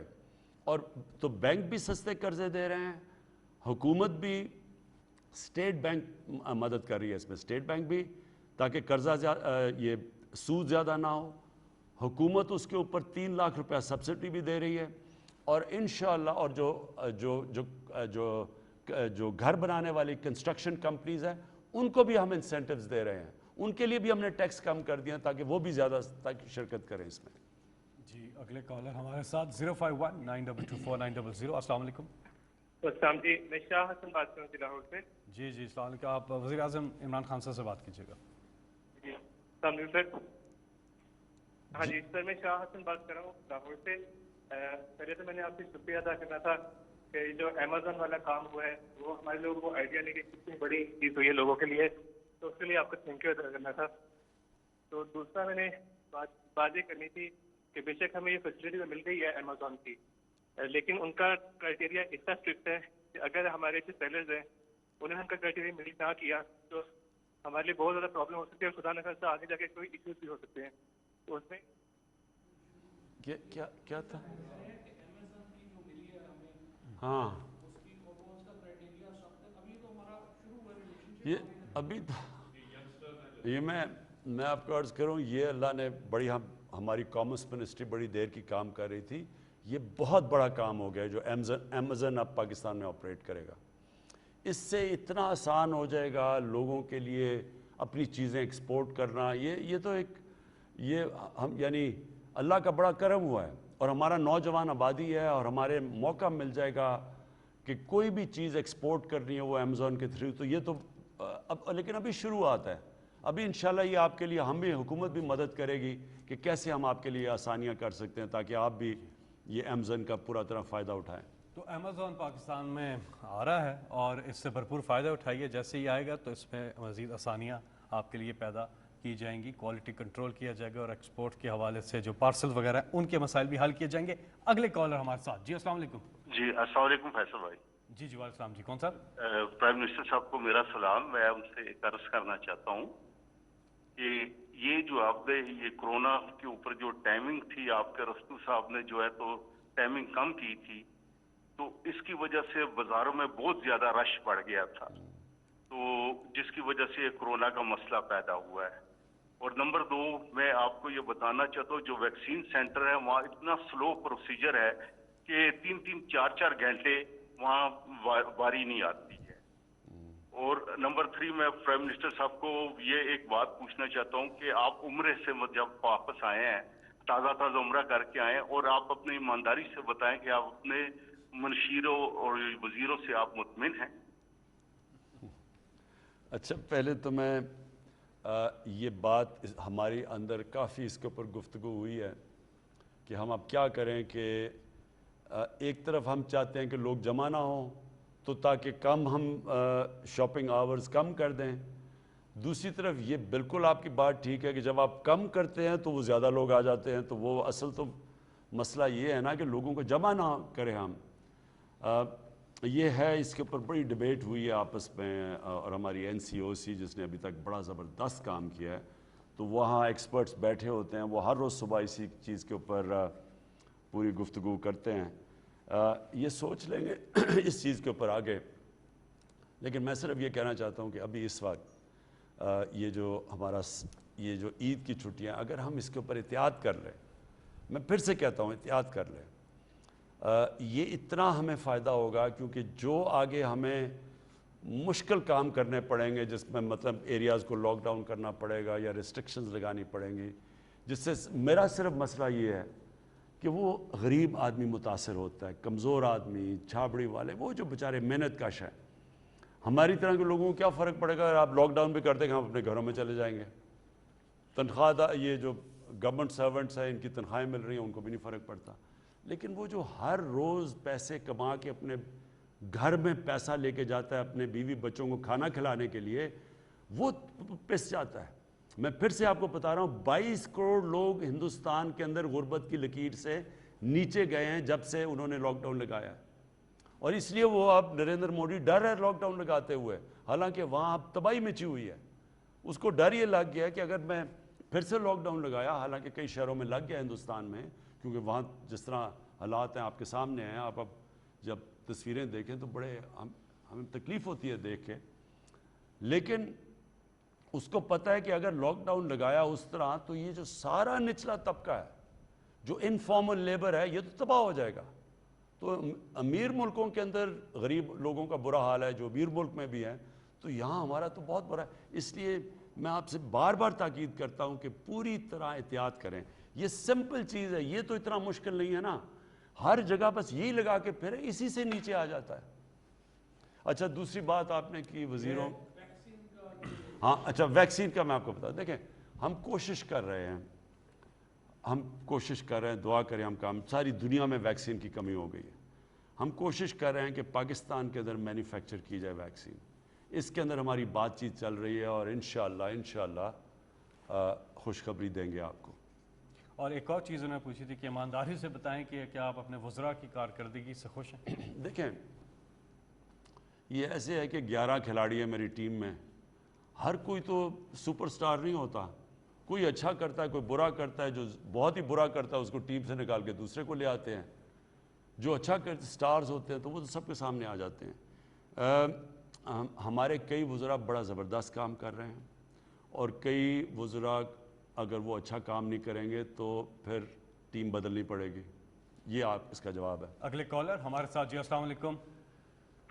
السلام علیکم جی. 051 جی, کون سا بات کریں؟ جی میں محمد ایاز بات کر رہا ہوں. جی ناگو راول پنڈی سے. جی سوال پوچھیے گا. جی سر میں دونوں ہاتھوں سے معذور ہوں اور بچپن سے خان صاحب کو جانا, کرکٹ کھیلتے جانا, میرا بچپن اسی میں گزرا ہے کہ خان صاحب کو کرکٹ کھیلتے دیکھیے, میں بہت بڑا ان کا فین ہوں. تو مجھے کچھ نہیں چاہیے ان سے, بس یہ ہے کہ 5 منٹ کی جانا ملاقات درکار ہے. جی ملاقات آپ پلیز ایم ایس صاحب پلیز ان کو آرگنائز کریں. جی اگلے کالر ہمارے ساتھ 0519224900 پر کون ہیں؟ جی السلام علیکم. جی وعلیکم السلام. میں فیصل صاحب بات کر رہا ہوں گریس سے. جی 12 سال سے نا گریس میں مقیم ہوں. میں منڈی باولدین کا رہنے والا ہوں. گوجرا منڈی باولدین میں میری ایک دکان ہے جو 2013 میں خریدی تھی. 3 مرلے کی دکان ہے جس کے ایک مرلے کے اوپر ڈی ایس پی راجہ فخر محمود ملک وال میں اس نے قبضہ کیا ہوا ہے, قبضہ کرایا ہے. اور پچھلے 10 مہینے سے پی ایم ڈی یو کے اوپر میں نے بہت زیادہ دفعہ اپلیکیشنیں دی ہیں لیکن کوئی آدمی سنتا ہی نہیں ہے. یہ نوٹ کر لیا آپ کا, انشاءاللہ اس کے اوپر ہم پوری انکوائری کریں گے. میں پھر سے آپ سب کو بتا دوں کہ ہمارا ملک کا بہت بڑا جو مسئلہ ہے, جس طرح میں نے آپ کو کہا کہ جب سے پاکستان بنا, جب سے ہمارے عظیم لیڈر قائد اعظم جو کانسٹیٹیوشنسٹ تھے, سب سے بڑے وہ قانون کے اوپر چلنے والے تھے, بدقسمتی سے اس کے بعد ہم قانون کی بالادستی سے ہٹ کے تو طاقت کی حکمرانی کی طرف چلے گئے. اور یہ ایک بڑا مسئلہ, یہ جو قبضہ گروپ بھی ہیں, یہ جو قبضہ گروپ ہے یہ کبھی بھی طاقتور کے اوپر تو نہیں ہاتھ ڈالتے, یہ بیچارے وہ کمزوروں کی زمینیں قبضہ کر لیتے ہیں. تو ان کے اوپر تو میں نے پوری جنگ ڈکلیئر کی ہوئی ہے. میں نے ایک اپنا میرا جو پورٹل ہے پرائم منسٹر کا, اس کے اوپر آپ لکھا کریں, اگر آپ نے اس کے اوپر اس کا نمبر سب کے پاس ہے, آپ اگر اس پورٹل کے اوپر یہ لکھ دیں, بلکہ میں چاہوں گا کہ اس کے بعد نیچے بھی آپ چلائیں یہ نمبر, اگر آپ کی کسی کی بھی زمین کے اوپر قبضہ ہوا ہوا اور خاص طور پہ کسی طاقتور نے کیا ہوا ہے, کسی قبضہ گروپ نے, پلیز اس کے اوپر لکھیں. میرا کام ہے پھر اس کے اوپر فوری طور پہ انویسٹیگیٹ کرنا. میں آپ کو بتاؤں ابھی تک آپ کو حیرت ہوگی, یہ مجھے بڑی خوشی ہے کہ یہ ہم نے تو جنگ ڈکلیئر کی ہوئی ہے نا یہ قبضہ گروپ کے اوپر, تو بڑے بڑے ہم نے قبضہ گروپوں کے اوپر ہاتھ ڈالا ہوا ہے. کوئی پرانے وزیر تھے, کوئی ایم پیز تھے, کوئی ایم این ایز تھے. میں آپ کو بتاؤں کہ ان میں سے ہم نے کتنی ابھی تک زمین ان قبضہ گروپوں کے ہاتھ سے چھڑوائی ہے. انہوں نے سرکاری زمین اربوں اربوں روپے کی قبضہ کر کے بیٹھے ہوئے تھے, اور یہ وہ لوگ ہیں جو پاور میں رہ کے انہوں نے زمینیں قبضہ کی ہوئی تھیں. تو اب تک میں آپ کو پوری فگر دوں گا, میں نے یہاں لکھی بھی ہوئی ہیں کہ ہم نے جب سے ہماری پاور میں آئے ہیں, ہم نے اب تک کتنے لوگوں سے کتنی کی زمینیں چھڑوائی ہیں. آپ کی کالز کا سلسلہ جاری ہے. نمبر ہے آپ کی اسکرین پہ بھی آ رہا ہے 0519224900. آپ اس کرتے رہے, میں بھی آپ کو بتاؤں گا کہ ہم نے کتنے اربوں روپے کی زمین قبضے سے چھڑوائی ہے. اور یہ بھی میں آپ کو بتا دوں, اس میں جو پرانے وزیر اور ایم این ایز تھے ہم سب کو چیلنج کرتے ہیں کہ اگر ہم نے ایک بھی کسی کے اوپر غلط انتقامی کارروائی کی ہوئی، آپ عدالت میں جا سکتے ہیں. عدالتیں پاکستان میں آزاد ہیں، اور میں آج آپ کو کہہ رہا ہوں کہ ایک بھی ان میں سے نہیں جائے گا، کیونکہ ہم نے سارے لینڈ ریکارڈز کے یہ قبضے چھڑوائے ہیں. یہ تو طاقتور ہیں، اور اس میں ایک ایم این اے جس نے اربوں روپے کی زمین قبضہ کی ہوئی تھی، جو نون لیگ کی جو سینئر مریم نواز ان کے ساتھ جا کے کھڑی ہو گئی، اور ان کے ساتھ کہا جی بڑا ظلم ہوا ہے. کیوں نہیں آپ جا کے عدالت میں پیش کرتے؟ کیوں آپ لینڈ ریکارڈز نہیں پیش کرتے؟ میں ایک منٹ یہ بھی آپ کو دکھا دوں ابھی تک کتنے ہیں. ابھی تک جی ہم نے 21,000 ایکڑ زمین خارج کروائی ہے جو کہ قبضے ہوئے تھے. 21,000 ایکڑ زمین، اس کی جو ویلیو ہے، جو اس کی قیمت ہے، 27 ارب روپے کی زمین ہے جو ہم نے چھڑوائی ہے ابھی تک. جی آگے. جی پرائم منسٹر صاحب، انہوں نے ایک اور التجا کی تھی گریس سے جو ہمارے کالر تھے، انہوں نے کہا تھا کہ جو پورٹل ہے PMDU جو ہے اس پر 2 دفعہ یہ کر چکے ہیں شکایت، لیکن وہ ادھر ایڈریس نہیں ہو رہی ہے، انہیں کوئی جواب نہیں آ رہا ہے. اگر وہ آپ بھیج دیں جو جدھر آپ نے ان کو بھیجا، وہ ہمیں ذرا کس طرح بھجوائیں گے آپ ہمیں؟ آپ اپنا کال، اپنا نمبر دے دیں، ہم آپ کو کانٹیکٹ کریں گے. آپ کی وہ جو آپ نے پورٹل پہ بھجوائی ہے وہ ہم ابھی چیک کر کے دیکھتے ہیں کہ کیوں نہیں آئی آپ کی. وزیر اعظم آفس آپ سے رابطہ کرے گا. جی اگلے کالر ہمارے ساتھ. السلام علیکم. جی وعلیکم السلام فیصل بھائی. جی کون صاحب؟ سر عثمان افضل اٹلی سے بات کر رہا ہوں. جی عثمان بھائی کیا سوال ہے؟ جی پرائم منسٹر صاحب سے بات کیجیے گا. آپ کا سوال. جی السلام علیکم وزیر اعظم صاحب. ہلو. جی آ رہی آواز. پرائم منسٹر صاحب، میں 2012 سے اٹلی میں موجود ہوں. ماں باپ کا اکیلا بیٹا ہوں، تو میں بہت تکلیف میں ہوں. جو میرے چاچو نے ہماری زمین سے قبضہ کر لیا. ہم کرائے کے گھر میں رہے، انہوں نے گھر سے مار پیٹ کے میرے ماں باپ کو نکال دیا ہے. کل انہوں نے قبضہ کر لیا ہماری زمین کے اوپر. پولیس والے نال ساتھ ملے ہوئے ہیں. کوئی سنوائی نہیں ہو رہی، کہیں نہیں سنوائی. جو میں پیسہ کما رہا ہوں عدالتوں میں جا رہا ہے، پولیس والے لے لیں، ساتھ والے چودھری لے رہے ہیں. اچھا، میں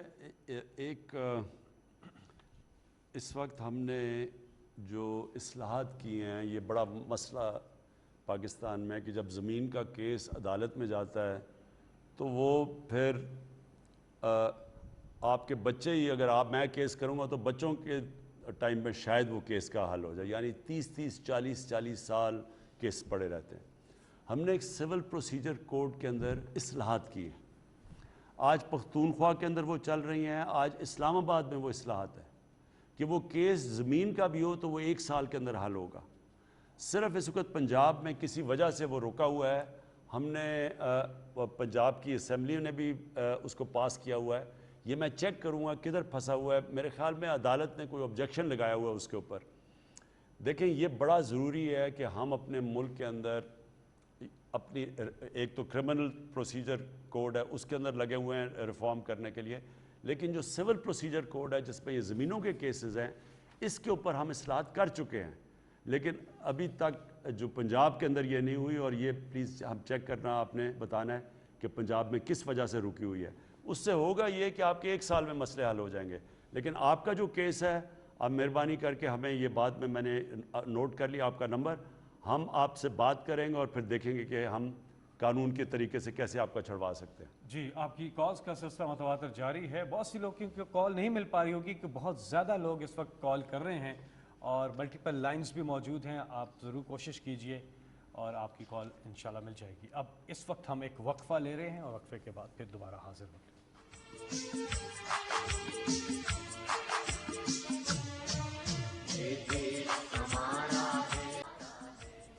ایک بار پھر خوش آمدید. کالز کا سلسلہ جاری ہے. وزیر اعظم عمران خان صاحب نے یہ کہا ہے کہ اس کا دورانیہ تھوڑا سا بڑھا دیں. تو اب یہ پروگرام 3 بجے ختم نہیں ہوگا، اس سے تھوڑا سا آگے بھی جائے گا کیونکہ بہت سی کالز آ رہی ہیں. پرائم منسٹر کی خواہش ہے کہ زیادہ سے زیادہ کالرز کو پروگرام میں شامل کیا جائے.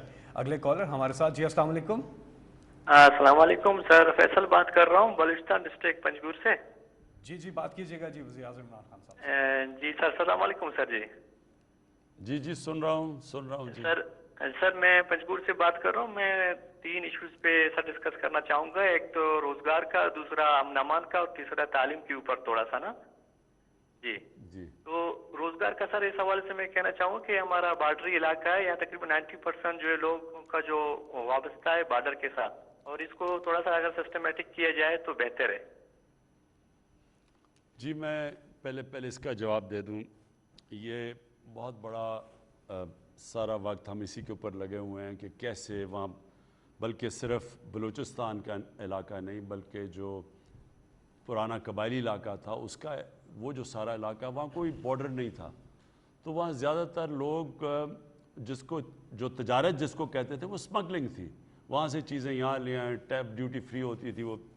तो वो जब से हमने वहाँ बॉर्डर बनाया है वहाँ प्रॉब्लम आ गया, हमने वो बाड़ लगा दी है अब ताकि ये स्मगलिंग रोकें, क्योंकि स्मगलिंग से हमारी इंडस्ट्री तबाह हो रही थी। पाकिस्तान में अब पहली दफ़ा बड़ी देर के बाद हमारी अपनी इंडस्ट्री उठ रही है जिसमें लार्ज स्केल मैन्युफैक्चरिंग की बड़ी ग्रोथ है। इसका मतलब कि पाकिस्तान में रोज़गार मिलने की अपॉर्चुनिटीज़ बढ़ती जा रही हैं। लेकिन मसला ये है कि जो लोग इतनी देर से कई सदियों से वहाँ लगे हुए थे तजारत करने, जिसको वो तजारत करते थे, वो अब उनके लिए मौके कम हो गए। तो उसके लिए मैं आपको सिर्फ ये बता दूं कि हम इसके ऊपर बार बार मीटिंग्स कर रहे हैं बॉर्डर मार्केट्स बनाने के लिए। बॉर्डर मार्केट्स का मतलब ये है कि अब उनके लिए फिर भी फ़ायदा होगा, दोनों तरफ ईरान और पाकिस्तान की तरफ भी मार्केट बन जाएगी और अफ़गानिस्तान और पाकिस्तान की तरफ भी बन जाएगी।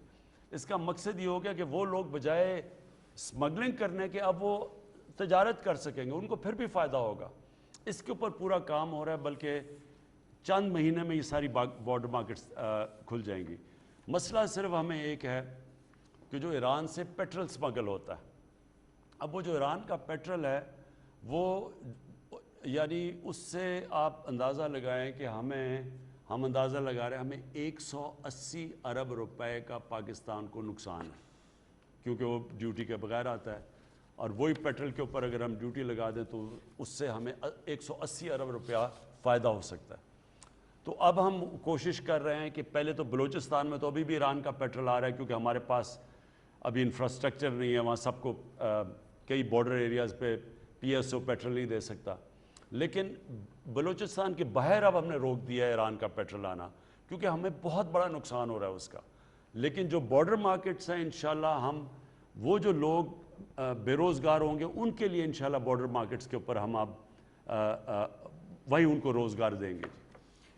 जी वज़ीर साहब, सोशल मीडिया पे भी कुछ सवालात आए हैं। एक सवाल है कि कराची ने आपको भरपूर वोट दिए इलेक्शन में, प्रोजेक्ट्स की बात होती है, प्लानिंग होती है, लेकिन कराची पर आपका फोकस नहीं, हमें सूबाई हुकूमत के रहमो करम पर आपने छोड़ दिया है। महंगाई का बुरा हाल है, हमारा घर नहीं चल रहा, खुदारा कुछ कीजिए। देखें 18th अमेंडमेंट के बाद हुआ क्या कि जो 57% जो भी पाकिस्तान हम पैसा इकट्ठा करते हैं 57% सीधा सूबों के चला जाता है। और अब सूबों के पीछे 18th अमेंडमेंट के बाद उनके पास सारे इख्तियारात चले गए। अब मसलन गंदम है, अब फूड सिक्योरिटी तो है हमारे पास, लेकिन क्या वो किस टाइम पे गंदम रिलीज़ करेंगे, उसकी कीमत क्या होगी, वो सूबों के पास चला गया।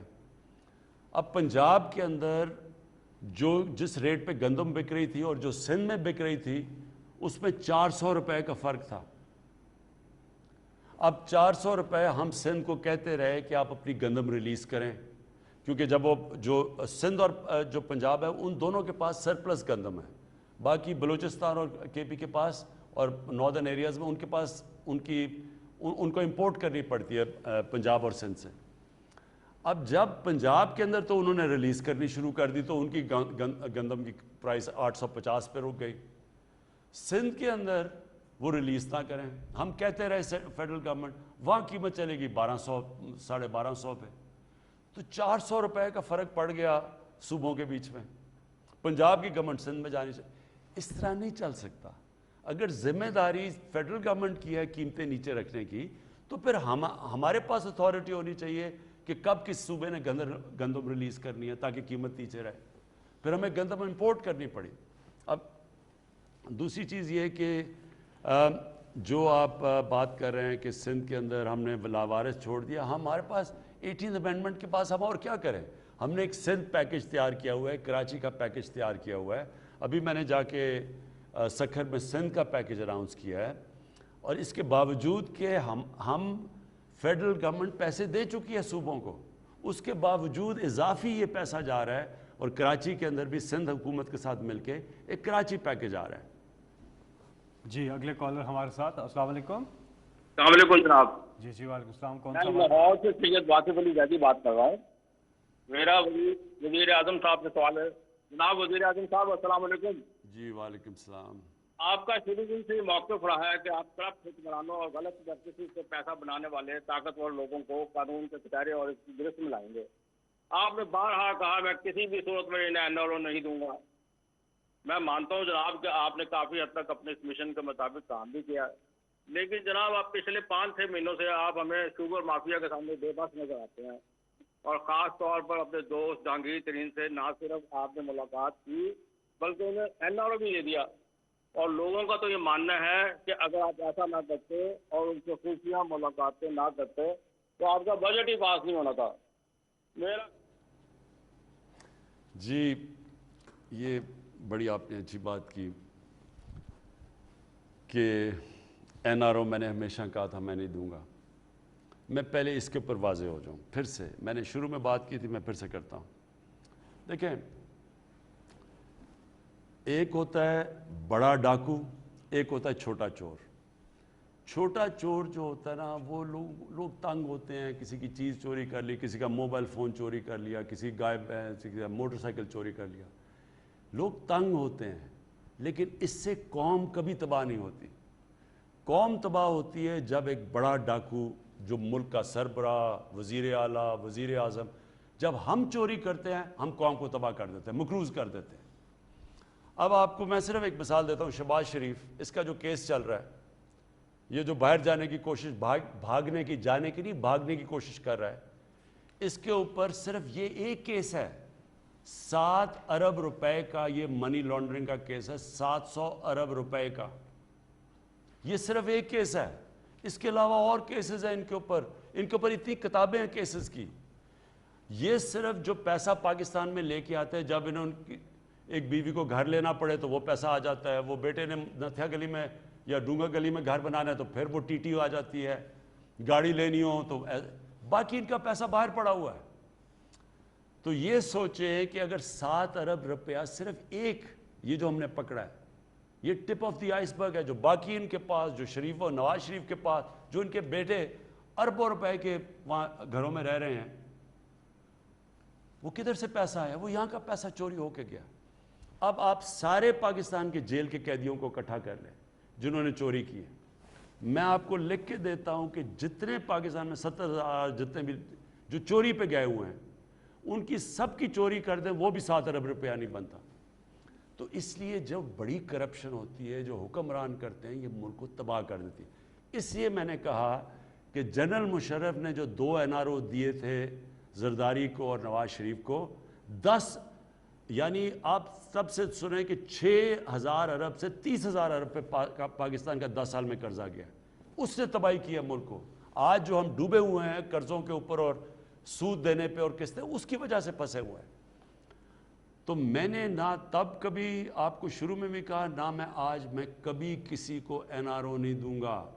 वो इसलिए नहीं कि मुझे कोई डर है वोटर या मुझे वोट नहीं पड़ेगी, मुझे खौफ खुदा है। अल्लाह से, अल्लाह को मैं जवाब दूँ। मैं ये अगर किस मुंह से हम या लोग बेचारे जेलों में गल सड़ रहे हैं और ये हम बड़े बड़े लोगों को छोड़ दें, ये मैं कभी नहीं करूँगा। अब आ गई बात जहांगीर तरीन की। जहांगीर तरीन को मैंने बड़ा वाज़ेह तरीके से कहा, वो ये कह रहे हैं कि उनसे नाइंसाफ़ी हुई है। मैं नाइंसाफ़ी कभी किसी से नहीं की। जो मेरे ये जो मुखालिफ भी थे, जिन्होंने 25 साल मैंने इनके ख़िलाफ़ पूरी जंग लड़ी है, जहाद की है, किसी से मैंने किसी किस्म की नाइंसाफ़ी नहीं की। कोई मुझे आज कहे कि किसी को झूठा केस बनाया, कोई इंतकामी कार्रवाई का, एक जगह मुझे बता दें। तो जब मैं मुखालिफ से नहीं करता तो जो मेरी पार्टी में जहांगीर थी उससे मैं कैसे करूँगा? तो उस नाइंसाफ़ी से तो किसी से भी नहीं होनी चाहिए। लेकिन ये मेरा आपको वादा है कि ये जो चीनी के अंदर जिन्होंने चीनी महंगी करके लोगों से, अवाम عوام کو تکلیف پہنچا کے غریب لوگ چینی کھاتا ہے، اس کے لیے چینی سب کچھ ہے، ان کو نقصان پہنچایا. یہ میرا آپ سے وعدہ ہے، کبھی میری گورنمنٹ چلی جائے ان کو NRO نہیں ملنے لگا. اور میں آپ کو سامنے ایک چیز میں نے دیکھا لوگوں کو بتانے کے لیے کہ کتنا فرق ہوتا ہے جب آپ طاقتور ہوتے ہیں. اس ملک میں کرتے کیا رہے ہیں؟ جو طاقتور ہیں وہ کیسے اس ملک کو نقصان پہنچاتے رہے ہیں. اب سارا جو ملک کا ٹاپ جتنے بھی بڑے بڑے سیاستدان اور جو طاقتور، وہ سارے شوگر ملز ان کی ہیں، سب کی شوگر ملز ہیں. اب وہ شوگر، آپ یہ سوچیں کہ 1 روپیہ جب چینی مہنگی ہوتی ہے تو 5 ارب روپیہ عوام کی جیبوں سے نکل کے شوگر ملز کے پاس چلا جاتا ہے. اگر 20 اور ہمارے دور میں 25 روپے چینی مہنگی ہوئی تو یہ سوچیں کہ 100 ارب روپے سے زیادہ عوام کی جیبوں سے نکل کے شوگر ملز کے پاس چلا گیا. لیکن وہ شوگر ملز جو سارے طاقتور کے پاس ہے، اب یہ ذرا سوچیں کہ انہوں نے آج تک ٹیکس کتنا دیا ہے. 5 سالوں میں ہم نکال رہے تھے، انہوں نے 5 سالوں میں ٹیکس کتنا دیا ہے؟ 22 ارب روپیہ. اس میں سے ان کو ریفنڈ کتنا ملا ہے؟ 12 ارب روپیہ. تو رہ گئے صرف 10 ارب روپیہ انہوں نے ٹیکس دیا ہے. اور ان کو 5 سالوں میں سبسڈی کتنی ملی ہے؟ 29 ارب روپیہ. یعنی کہ پاکستان کو یہ جو طاقتور ہیں، یہ کیونکہ یہ طاقتور ہیں، ایوانوں میں بیٹھے رہے ہیں، ان کے شریفوں کی بھی شوگر ملز ہیں اور وہ زرداری کی بھی شوگر ملز ہیں، نہ یہ ٹیکس دیتے ہیں. چینی جب چاہیے مہنگی کر دیتے ہیں. چینی بن جاتی ہے 3 مہینے میں، گنا جاتا ہے شوگر مل میں، چینی بن گئی. لیکن سارا سال چینی کی قیمت اوپر جاتی رہتی ہے. اس لیے ہم نے ان سارے مافیاز، یہ میرا وعدہ ہے آپ سے، سارے مافیاز کے اوپر کوئی کسی سے رعایت نہیں ہوگی، لیکن ناانصافی کسی سے نہیں ہوگی. جی آگے بڑھتے ہیں. پچھلی بار ایک اور ہمارے ساتھ کالر آئے تھے، صدیق صاحب سرائے عالمگیر سے. انہوں نے کوئی مسئلہ بتایا تھا، اس کا کیا حل ہوا ہے؟ ایک ویڈیو پیکیج ہے، مختصر سا وہ دیکھیں گے. میں میجر صدیق کہتا ہے کہ میرا بیٹا جو بلوچستان میں ایک بڑے آپریشن میں 14 سال پہلے شہید ہوا، اس کی یاد میں ایک اسپتال بنایا جائے جو آج تک نہیں بنا. ایم ایس صاحب آپ ذرا پلیز اس کے اوپر چیک کر لیں. اس کال کے اوپر مجھے ایک بڑا اچھا ریسپانس ملا اور انہوں نے امید دلائی، جس سے میں بہت متاثر ہوا. میرے جو پہلے جذبات تھے وہ اور تھے، اور ان کی کال سننے کے بعد میں بہت مطمئن ہو گیا کہ انشاءاللہ اس علاقے کو ایک اچھا اسپتال ملے گا، اور میرا بیٹا میجر پرویز اس کی یادگار کے طور پر ایک اچھی اسٹیبلشمنٹ وہاں بن جائے گی.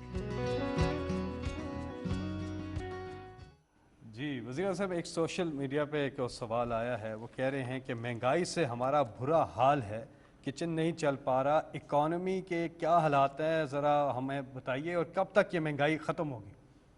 دیکھیں، ایک مہنگائی کا تو ایک میں نے بتا دیا نا کہ یہ جب طاقتور اکٹھے ہو جاتے ہیں، کارٹیلز یا منوپلی بنا لیتے ہیں، جس طرح شوگر ملز ایسوسیشن اکٹھی ہو کے خود ہی فیصلہ کرتے ہیں کہ چینی کی قیمت کیا ہونی چاہیے.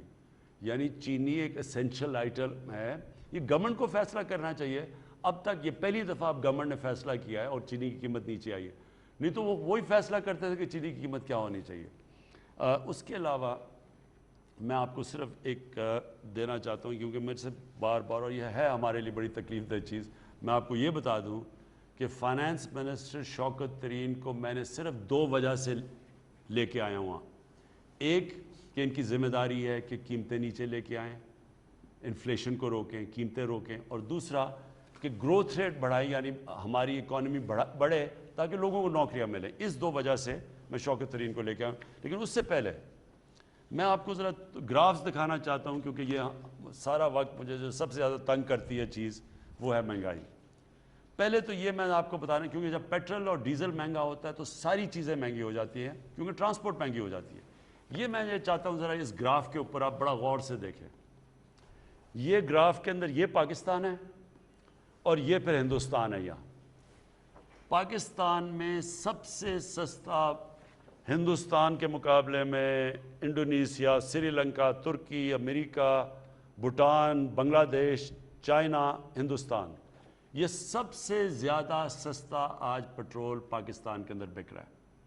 हम इसके ऊपर आराम से थोड़ी एक्साइज लगा के, लेवी लगा के पैसा भी बना सकते हैं, क्योंकि हमें पैसे की भी ज़रूरत है। लेकिन हमने सिर्फ इसको सबसे नीचे इसलिए रखा हुआ है क्योंकि हमें पता है कि लोगों के ऊपर बोझ और नहीं डाल सकते हम, और हम एहसास है कि जब आप ये बढ़ाते हैं तो सारी महंगाई बढ़ जाती है। ये मैं सिर्फ आपको मिसाल दे रहा हूँ कि हमने अपनी तरफ से सबसे कम पेट्रोल रखा है ताकि लोगों पे बोझ ना पड़े। जो प्रॉब्लम आ रहा है मैं ज़रा भी आपको बता भी दूँ, इस वक्त दुनिया के अंदर कमोडिटी की कीमतें ऊपर जा रही हैं। मैं अब आपको ज़रा ये वर्ल्ड बैंक की सर्वे है, इसके अंदर मैं सिर्फ आपको बता रहा हूँ कि दुनिया में अब वर्ल्ड बैंक की सर्वे है कि जो एनर्जी है, बिजली, गैस वगैरह, वो 64% ऊपर गई है दुनिया में। नॉन एनर्जी 30% ऊपर गई है। खाने पीने की चीज़ें 29.4% ऊपर दुनिया में गई हैं। मेटल्स यानी सरिया वगैरह जो चीज़ें इस्तेमाल 41% दुनिया में ऊपर गई है। क्रूड ऑयल 84% ऊपर गया क्योंकि एक बार नीचे आके फिर ऊपर गया। कॉटन दुनिया में 44% ऊपर गई है। पाम ऑयल, ये जो हम सब जो घी महंगा है, जो लोग शोर मचाते हैं क्योंकि हम ज़्यादातर घी इंपोर्ट करते हैं, पाम ऑयल 54.8% ऊपर गया दुनिया में। सोयाबीन ऑयल 36.6% ऊपर गई है। चीनी दुनिया में 14%, 5% ऊपर गई है। तो ये सिर्फ पाकिस्तान का मसला नहीं है, बदकिस्मती से ये जब से कोविड आई है, जो कोरोना की वजह से सप्लाईज इफेक्ट, दुनिया में इसका इम्पैक्ट गया है। मैं सिर्फ एक ब्लूमबर्ग की ये इंटरनेशनल चीज़ है, ये एग्रीकल्चर का, सिर्फ ये बता रहा हूँ कि फूड इन्फ्लेशन दुनिया में और पाकिस्तान में किधर गई है। ये में दो हैं, ये ऊपर है पाकिस्तान की लाइन और ये नीचे है ये दुनिया के अंदर। ये ज़रा मुलाज़ा फरमाएं, पाकिस्तान फिर भी हम इसको इस तरह नीचे रख के बैठे हुए हैं। दुनिया की ये ज़रा कीमतें देखें कि ये किस तरफ ऊपर जा रही हैं। मैं पहले तो इसलिए आपको बता रहा हूँ कि हम कोई दुनिया में कोई जजीरा नहीं है, हम जो दुनिया में होता है उसका इफेक्ट होता है हमें। लेकिन मैं आपको अब जो चीज़ जो आपके सामने लाना चाहता हूँ वो दूसरी चीज़ जिससे कीमतें बढ़ती हैं वो है बिजली। जब बिजली ऊपर जाती है तो दुनिया में कीमतें ऊपर चली जाती हैं। पाकिस्तान में हर चीज़ ऊपर चली जाती है बिजली की वजह से। तो मैं सिर्फ आपको बिजली का मसला बताना चाहता हूँ ताकि आप समझ जाएं। वो मेरा ग्राफ किधर है, वो बिजली वाला जो था।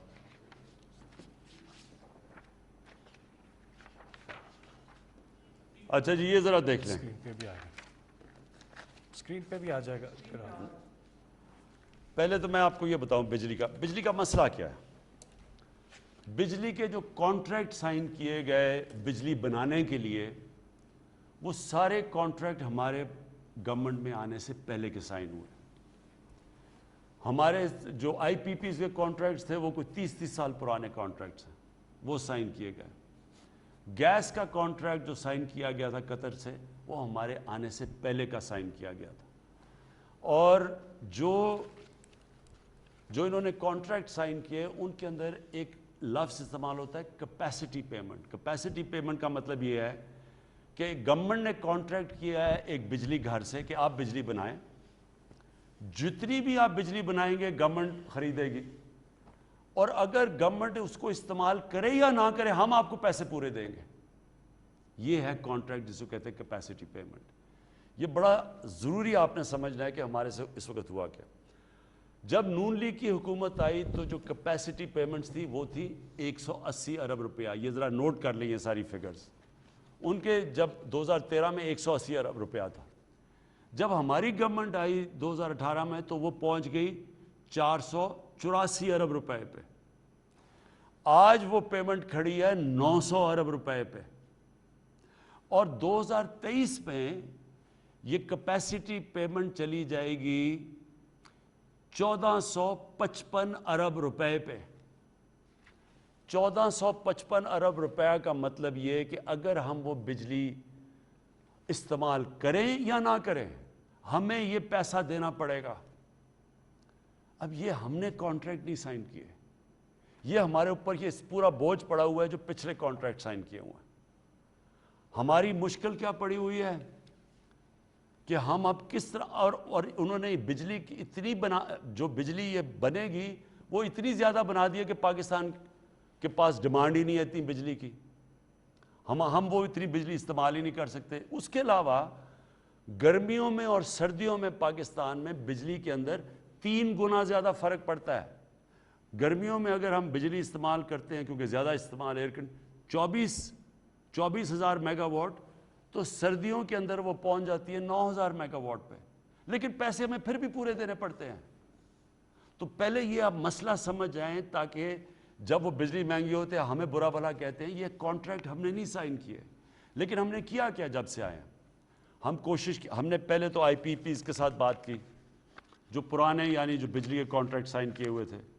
میں آپ کو بتاؤں کہ اس سے ہم نے ری نیگوشیٹ کیے ان سے باتیں، اور مجھے بڑا اپنی ٹیم کے اوپر فخر ہے کیونکہ جب آپ یہ کانٹریکٹ سائن کر لیں تو اس کے بعد آپ ان کو ری نیگوشیٹ نہیں کر سکتے کیونکہ وہ انٹرنیشنل ٹرائیبیونلز میں چلے جاتے ہیں اس کے اوپر، اور اس کے اوپر آپ کو پھر آپ کو فائن ہوتا ہے، جس طرح ریکو ڈیک کے اندر، کیونکہ ہم نے وہ کیا نہیں، وہ انٹرنیشنل کانٹریکٹس پہ چلے گئے اور ادھر پھر ہمیں فائنز ہوئے۔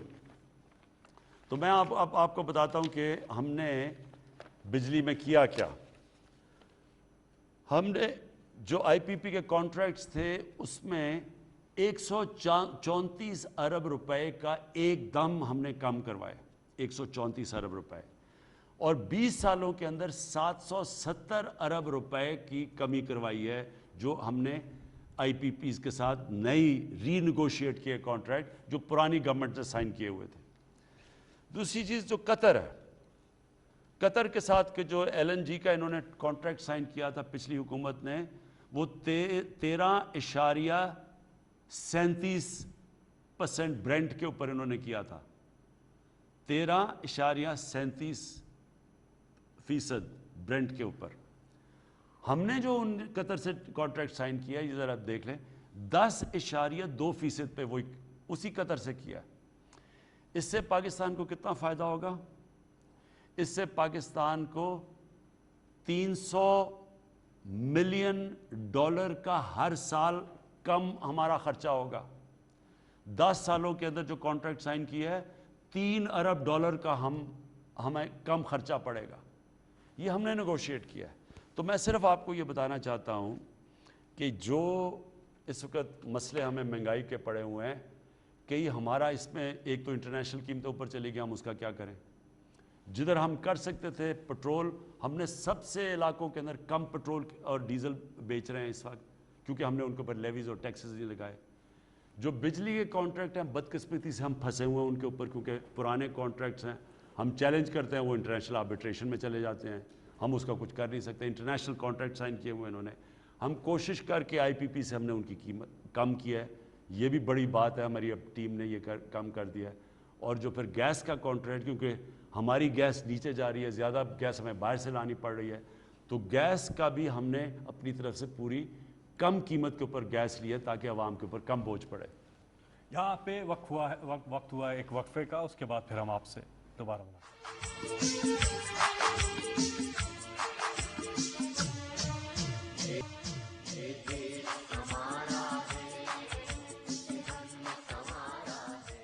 بریک کے بعد ایک بار پھر ہم آپ کی خدمت میں حاضر ہیں۔ آپ ٹیلی فون کر رہے ہیں 0519224900 پہ، ہمارے ساتھ کالر ہیں۔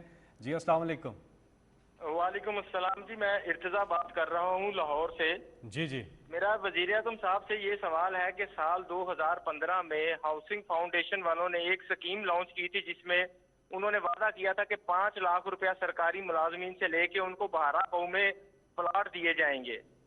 تو 2015 سے سر ہم نے یہ 5 لاکھ روپیہ جمع کروایا ہوا ہے اور 2021 آ گیا ہے اور ابھی تک نہ ہمیں پلاٹ دیے گئے ہیں اور نہ ہی ہماری رقم کا کوئی اتا پتا ہے کہ وہ کس جگہ ہے۔ اگر ہم ریلیونٹ افسرز کے پاس جائیں تو وہ بس ٹاماٹول سے کام لیتے ہوئے ٹاماٹول کر رہے ہیں۔ جی بہت بہت شکریہ۔ اور یہ جو اسکیم ہے اس حوالے سے ہاں وزیر اعظم آفس جو ہے آپ سے رابطہ کر لیں گے، آپ کا نمبر کنٹرول روم میں آ گیا ہے، آپ سے رابطہ کر لیا جائے گا۔ ہم چاہیں گے کہ زیادہ سے زیادہ کالرز کو موقع ملے۔ جی السلام علیکم۔ جی السلام علیکم۔ جی خان صاحب السلام علیکم۔ جی وعلیکم السلام۔ جی خان صاحب، میں محمد ثقلین فیصل آباد سے بات کر رہا ہوں. میرا ٹیکسٹائل ایکسپورٹ کا کام ہے. سب سے پہلے میں آپ کو اور آپ کی معاشی ٹیم کو مبارکباد دوں گا جس حوالے سے آپ نے ٹیکسٹائل کو یعنی کہ لیا ہے. اس طرح یعنی کہ میرے 25 سال کے کیریئر میں آج تک کسی بھی حکومت میں نہیں لیا. دوسرے نمبر پہ میں آپ سے یہ بات کرنا چاہوں گا کہ الحمدللہ ہمارے پچھلے 10 ماہ میں ڈبل ڈیجٹ گروتھ ہوئی ہے ٹیکسٹائل کے اندر. اور اس میں الٹیمیٹلی ایک 2 پوائنٹ یہ بھی ہیں کہ ہمارے جو نیبر کنٹریز ہیں ان کے اندر کرونا کی کرائسس زیادہ ہیں جس وجہ سے ہمارے پاس آرڈرز زیادہ آئے ہیں. تو ہمارا ایک اپنا فیئر ہے کہ خدا نہ خواستہ اگر نیکسٹ کو جیسے ادھر سچویشن سٹیبل ہوتی ہے تو ہماری آرڈر کی کوئی جو ہے یعنی کہ کہہ لیں کہ ریشو وہ ڈاؤن نہ ہو جائے. تو اس سلسلے میں ایک سجیشن تھی کہ گزشتہ 15 سال سے یو ایس اے ڈزنی کا بزنس ہمارا بند ہوا ہے کمپلائنس ایشو میں، جس میں بلدیہ کی فیکٹری میں آگ کا ایشو بھی موجود تھا. تو اس پہ میں آپ کی توجہ چاہوں گا کہ آپ کی حکومت ڈزنی کے بزنس کو وہ کرے، کیونکہ وہ ایک اتنا بڑا بزنس ہے کہ اگر یہ کنٹریز سے تھوڑا سا بزنس یعنی کہ بنگلہ دیش انڈیا میں جاتا بھی ہے کووڈ ریسٹوریشن کے بعد تو ہماری انڈسٹری اس پہ سروائیو کر سکتی ہے. جی بہت بہت شکریہ. وزیر اعظم صاحب، ایک سوشل میڈیا پہ سے ملا جلا انہوں نے بات کی اکانومی کی، تو یہ سوال پوچھتے ہیں کہ اپوزیشن کہتی ہے اور ہمیں لگتا ہے کہ شاید درستی کہتی ہے کہ اکانومی آپ نے آ کر اس کی تباہی کر دی ہے، تباہ حال ہو گئی ہے اکانومی. اس پہ ذرا وضاحت فرمائیے گا کہ آج اکانومی کی کیا اوور آل سچویشن ہے.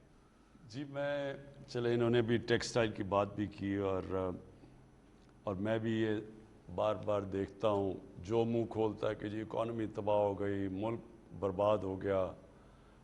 ٹی وی پہ بھی بدقسمتی سے ایک بڑا نیگیٹو ہی آتا رہتا ہے. وہ لوگ بیچارے مجھے کہتے ہیں جی ہم ٹی وی نہیں دیکھتے، ہمیں 2 گولی ڈسپرن کھانی پڑتی ہے ٹی وی کی دیکھنے سے پہلے. وہ کہتے ہیں جی یہ بھی ہو گیا تو تباہ ہو کے مارے گئے. آج میں اپنی چلے اپوزیشن تو کیا کہے، اپوزیشن نے تو کہنا ہی ہے. وہ تو جو اگر ہم الٹا بھی لٹک جائیں تو وہ کہیں گے نہیں جی ایک ٹانگ سے لٹکو دو نہیں، ان کا تو کوئی فرق. جو ہمارے میڈیا میں لوگ ہیں میں ذرا ان سے تھوڑا پوچھنا چاہتا ہوں کہ جب آپ کہتے ہیں کہ ملک تباہ ہو گیا اور سارا کچھ اور یہ بھی غلط ہے وہ بھی غلط ہے، دیکھیں پہلے تو اس کو ذرا پرسپیکٹو میں ڈال دیں. مانا مہنگائی ہے، میں نے آپ کو پڑھ کے بتا دیا کہ دنیا کے اندر مہنگائی ہے. ہاں ہم پورا لگے ہوئے ہیں مہنگائی کے اوپر قابو پانے کے لیے. میں نے خود آپ کو کہا کہ میں نئے فائنانس منسٹر شوکت طرین کو لے کے ہی اس لیے آیا ہوں کیونکہ میں نے ان کو مینڈیٹ دیا ہوا ہے کہ تم نے مہنگائی کم کرنی ہے، جو بھی ہم کر سکیں. کئی چیزیں ہمارے ہاتھ میں، کئی چیزیں ہمارے ہاتھ میں نہیں ہیں. لیکن مہنگائی کے علاوہ اگر آپ یہ کہیں کہ جناب 2-2.5 سال میں حکومت آئی ہے، جو 50 سال میں جو تباہی مچی ہوئی ہے ملک کی، یا 30 سال میں خاص طور پہ یہ جو 2 جماعتیں آئی ہیں جنہوں نے سوائے لوٹ مار کے کیا کچھ نہیں ہے. میں صرف ایک چیز کہنا چاہتا ہوں کہ یہ سارے جو باہر بیٹھے ہوئے ہیں شریف خاندان کے، وہ بھی بیٹھا ہوا، اس کے بیٹے بھی، نواز شریف کے بیٹے بھی، وہ جھوٹ بول کے باہر چلا گیا، بیٹے باہر ہیں. شہباز شریف کا بیٹا باہر ہے، جیسی پتہ چلا اس کو کہ اس کا ٹی ٹی کا کیس ہے وہ باہر بھاگ گیا. اس کا دماد باہر بیٹھا ہوا ہے، کرپشن کے کیسز ہیں نیب پہ. اسحاق ڈار باہر بیٹھا ہوا ہے، اس کے اوپر جب، اور یہ سارے زیادہ تر باہر بھاگے تھے جب نون لیگ کی حکومت تھی، اپنی حکومت میں باہر بھاگے ہوئے تھے. اس کے بیٹے باہر بیٹھے ہوئے ہیں، اربوں روپے کے گھروں میں رہ رہے ہیں، بڑی بڑی گاڑیاں چلا رہے ہیں. آج تو پاکستان میں عدلیہ آزاد ہے. آج تو آپ کو سب کے سامنے کوئی کہہ سکتا ہے کہ آج تحریک انصاف کی حکومت ہو عدلیہ کو کنٹرول کرتی ہے. عدلیہ کے آزاد فیصلے ہیں. تو آپ کو ڈر کس چیز کا ہے؟ اگر آپ نے چوری نہیں کی، آپ کیوں نہیں آ کے اپنی عدالت پہ کھڑے ہو کے اپنی صفائی پیش کرتے ہیں؟ میرے اوپر آپ نے انتقامی کارروائی کی تھی. میرا 2002 کا لنڈن کا فلیٹ ڈکلیئر تھا. مجھے 8 مہینے عدالت میں کھڑے کر کے ہر سوال پوچھا گیا، اور میں پاکستان سے حلال کی کمائی کا پیسہ فلیٹ بیچ کے پاکستان لے کے آ رہا ہوں، بینکنگ چینل سے لے کے آ رہا ہوں. پھر بھی 8 مہینے انہوں نے میرے سے ایک سوال پوچھا اور ثبوت مانگے. یہ باہر بیٹھے ہوئے ہیں، ایک یہ ثبوت نہیں دے سکتے کہ یہ جو بیٹے اربوں روپے کی پراپرٹیز میں رہتے ہیں، جو مریم نواز کے نام پہ 4 بڑے بڑے محل ہیں مے فیئر میں، ایک یہ بتا نہیں سکتے کہ کدھر سے پیسہ آیا، کون سی منی ٹریل ہے، اور ملک سے پیسہ باہر جا رہا ہے.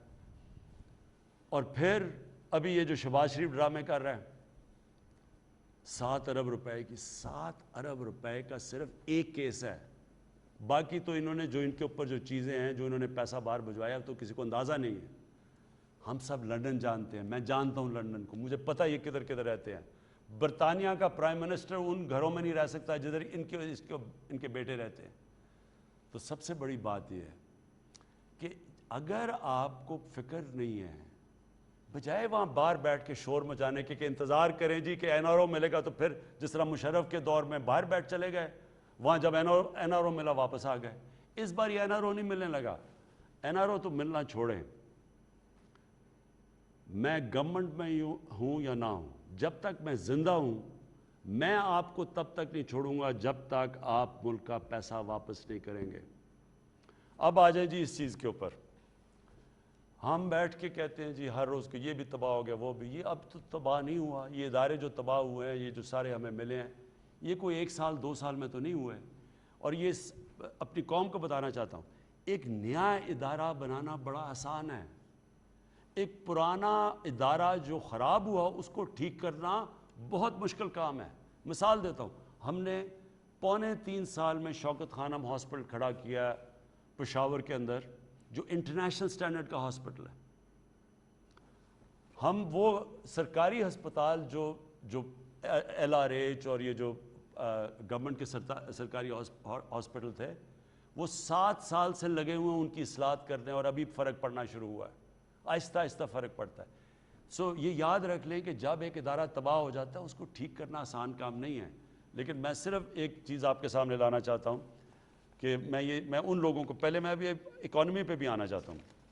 हमने ये जो गवर्नमेंट कॉर्पोरेशंस हैं, हमने 1 साल में इनके जो लॉसेस थे, ये जो खसारा कर रहे थे, 286 अरब रुपए का खसारा कर रहे थे, उसको 1 साल में हमने 143 रुपए पे ले आए हैं, यानी आधे से भी कम खसारा कर दिया। तो इसका मतलब क्या इस्लाहत हो रही हैं। फिर अब मैं आता हूँ इकॉनमी के ऊपर। हमें जो इकॉनमी मिली थी वो क्या थी? उसके अंदर पाकिस्तान की तारीख का सबसे बड़ा खसारा था करंट अकाउंट डेफिसिट, यानी जो डॉलर अंदर और बाहर जा रहे थे उनमें तारीखी 19.2 अरब डॉलर का खसारा था, जो पाकिस्तान की तारीख का सबसे बड़ा था। और उसके अलावा जो हमारे रिजर्व्स थे वो 10 अरब डॉलर पे गिर चुके थे। और जो हमारी लाइबिलिटीज़ जो हमने किस्तें देनी थी, जो हमने बाहर बैरून मुल्क, वो इससे ज़्यादा थे, यानी कि हम बैंकरप्ट थे। अब उससे आ जाएं आप, मैं सिर्फ अपने मीडिया लोगों को भी, आवाम को भी बताना चाहता हूँ कि आप कैसे कहेंगे कि मसलन एक घर बैंकरप्ट था, तो कैसे कहेंगे? वो अगला कहेगा नहीं जी आपने ठीक नहीं किया। कैसे फैसला करेगा? कौन फैसला करेगा ठीक है? स्टेटिस्टिक्स, आज़ाद और शुमार ये फैसला करते हैं। और ये अब सुने ज़रा, 20 अरब तकरीबन 19.2 अरब डॉलर का खसारा था। आज जो पाकिस्तान का करंट अकाउंट डेफिसिट है वो सरप्लस में चला गया है, और सरप्लस में 10 महीने से सरप्लस में है। ये कोई नहीं समझ रहा था कि इतने थोड़े टाइम में हम जो डॉलर अंदर आ रहे हैं वो ज़्यादा हैं, बाहर जा रहे हैं वो कम हैं। उसकी वजह से क्या हुआ है, हमारे जो रिजर्व्स हैं, जो फॉरेन एक्सचेंज रिजर्व्स हैं, वो ऊपर जाने शुरू हो गए हैं। जो बिल्कुल एक तरफ नीचे चले गए थे, डिफ़ॉल्ट की तरफ थे, और सऊदी अरेबिया और UAE और चाइना हमें पैसे ना देते, हम डिफ़ॉल्ट कर गए थे, और हमारा रुपया पता नहीं 250-300 रुपए का डॉलर होना था, और आज तबाही मची होनी थी। तो आज हमारे जो रिज़र्व्स हैं वो मुझे फ़ख्र है कि वो 15.6 पे पहुंच गए हैं, बढ़ रहे हैं रिज़र्व्स। और दूसरी चीज़, जो रुपया हमारा गिर रहा था, और रुपया हमारा गिर इसलिए रहा था कि हमारे पास डॉलर की शॉर्टेज थी। आज हमारा रुपया 152 पे पहुंच गया, 101 वक्त पे 166 पे पहुंच गया था जब कोरोना का क्राइसिस था। आज हमारा रुपया 152 पे पहुंच गया है, और ऊपर आया पिछले चंद महीनों में, तकड़ा होता गया। उसकी वजह कि हमारे रिजर्व्स भी हैं, और हमारी जो एक्सपोर्ट्स हैं वो 13.5% बढ़ी हैं। नून लीग के 5 सालों के अंदर एक्सपोर्ट्स की ज़ीरो ग्रोथ थी। आज हमारी एक्सपोर्ट्स की 13.5 उसकी ग्रोथ रेट है। हमारे जो रोशन डिजिटल हमने अनाउंस किया उसमें $1 अरब आ चुका है 10 महीनों में। हमारा जो यूरो बॉन्ड हमने फ्लोट किया 2.5 अरब डॉलर उसके अंदर आया। इसका मतलब इंटरनेशनल कम्युनिटी का कॉन्फिडेंस आ गया हमारे में। हमारा जो अब ये दूसरी चीज़ फिस्कल डेफिसिट होता है, यानी मुल्क में आमदनी और ख़र्चे के अंदर अगर हमें कर्ज़ों की किस्तें ना देनी पड़े और जो पुरानी गवर्नमेंट से लिए हुए थे, तो हम अब 410 अरब रुपए के हम सरप्लस में चले गए हैं। खसारे से हम आज सरप्लस के अंदर है। जो FBR है, हमारी आमदनी जो बढ़ रही है, हमारा जो FBR है वो 11% पिछले 10 महीने में हमारी आमदनी बढ़ी है। जो मार्च था 50%, यानी रिकॉर्ड तकरीबन 50% हमारी मार्च में हमारी उसके अंदर इजाफा हुआ है हमारी FBR की, हमारी आमदनी में। और अप्रैल में उससे भी ज़्यादा जा रहा था। बदकिस्मती से जो आखिरी हफ्ता था जिसमें कोरोना की वजह से जो शॉट डाउन हुआ, तो उससे हमारा रेवेन्यू कम हुआ है। अब ज़रा देखते जाए बिजनेस एक्टिविटी। अब कहते नहीं जी तबाही होगी, मुल्क तबाह हो गया, मारा गया, सब कुछ हो गया। ये ज़रा सुने, जो सबसे इंपॉर्टेंट चीज़ होती है जिसमें रोज़गार भी मिलता है, जिसमें मुल्क की दौलत में इजाफा होता है, वो होता है लार्ज स्केल मैन्युफैक्चरिंग, बड़ी इंडस्ट्री। उसमें 7.5% उसकी ग्रोथ रेट है, यानी वो बढ़ रही है। टेक्सटाइल इंडस्ट्री उन्होंने सुन लिया, उन्होंने कहा कि जब से वो जानते हैं कि कभी टेक्सटाइल इंडस्ट्री के अंदर इतना ज़्यादा इम्प्रूवमेंट नहीं आई, लेबर नहीं मिल रही टेक्सटाइल की। आज सारी टेक्सटाइल फुल कैपेसिटी पे काम कर रही है। सीमेंट, यानी जो हमने पॉलिसीज़ बनाई थी अपनी कंस्ट्रक्शन इंडस्ट्री की मदद करने के लिए, उसकी नज़र ये आ रहा है कि पाकिस्तान की तारीख में सबसे ज़्यादा सीमेंट की सेल्स हुई हैं 19%।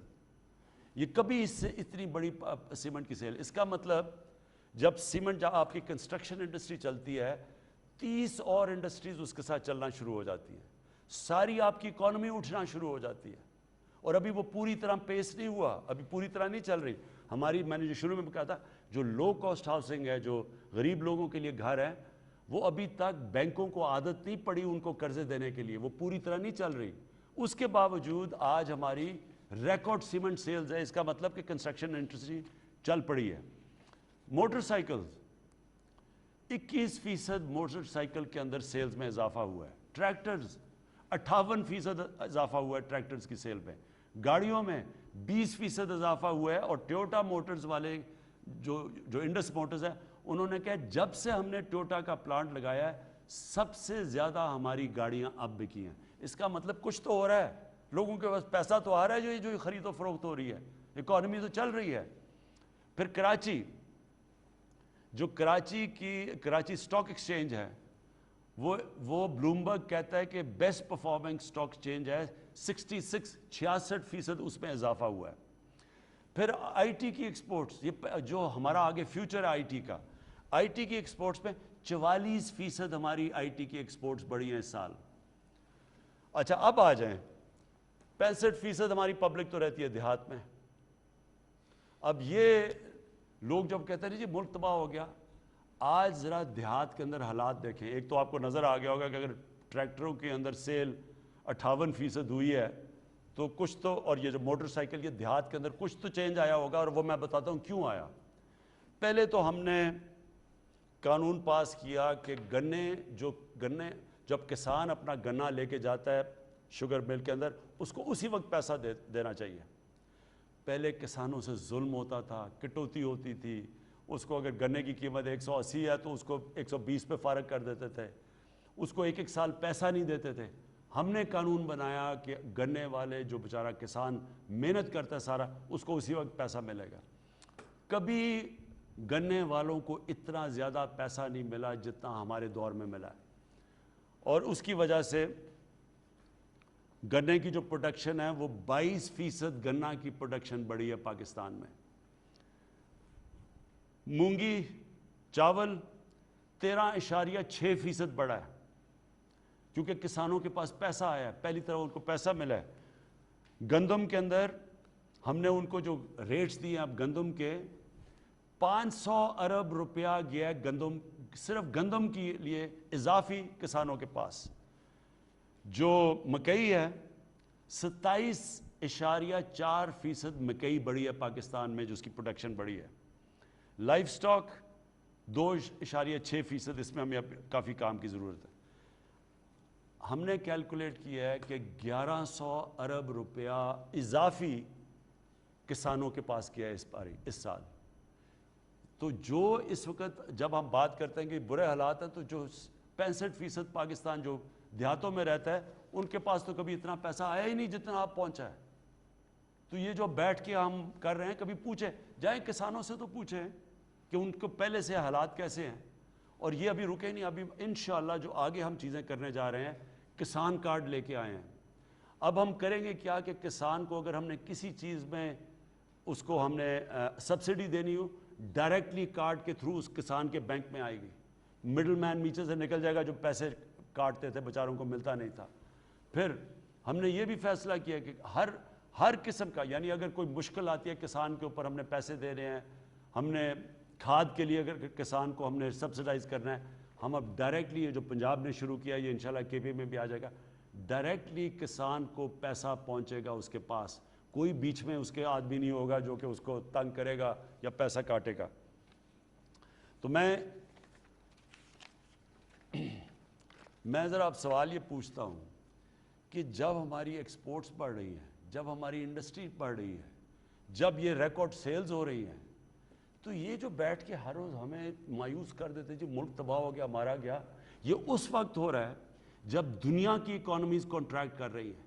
आप हिंदुस्तान के हालात देखें, आज 22 करोड़ लोग, मैं फिर से कहता हूँ, कोरोना की वजह से गुर्बत की लकीर के नीचे गए हैं।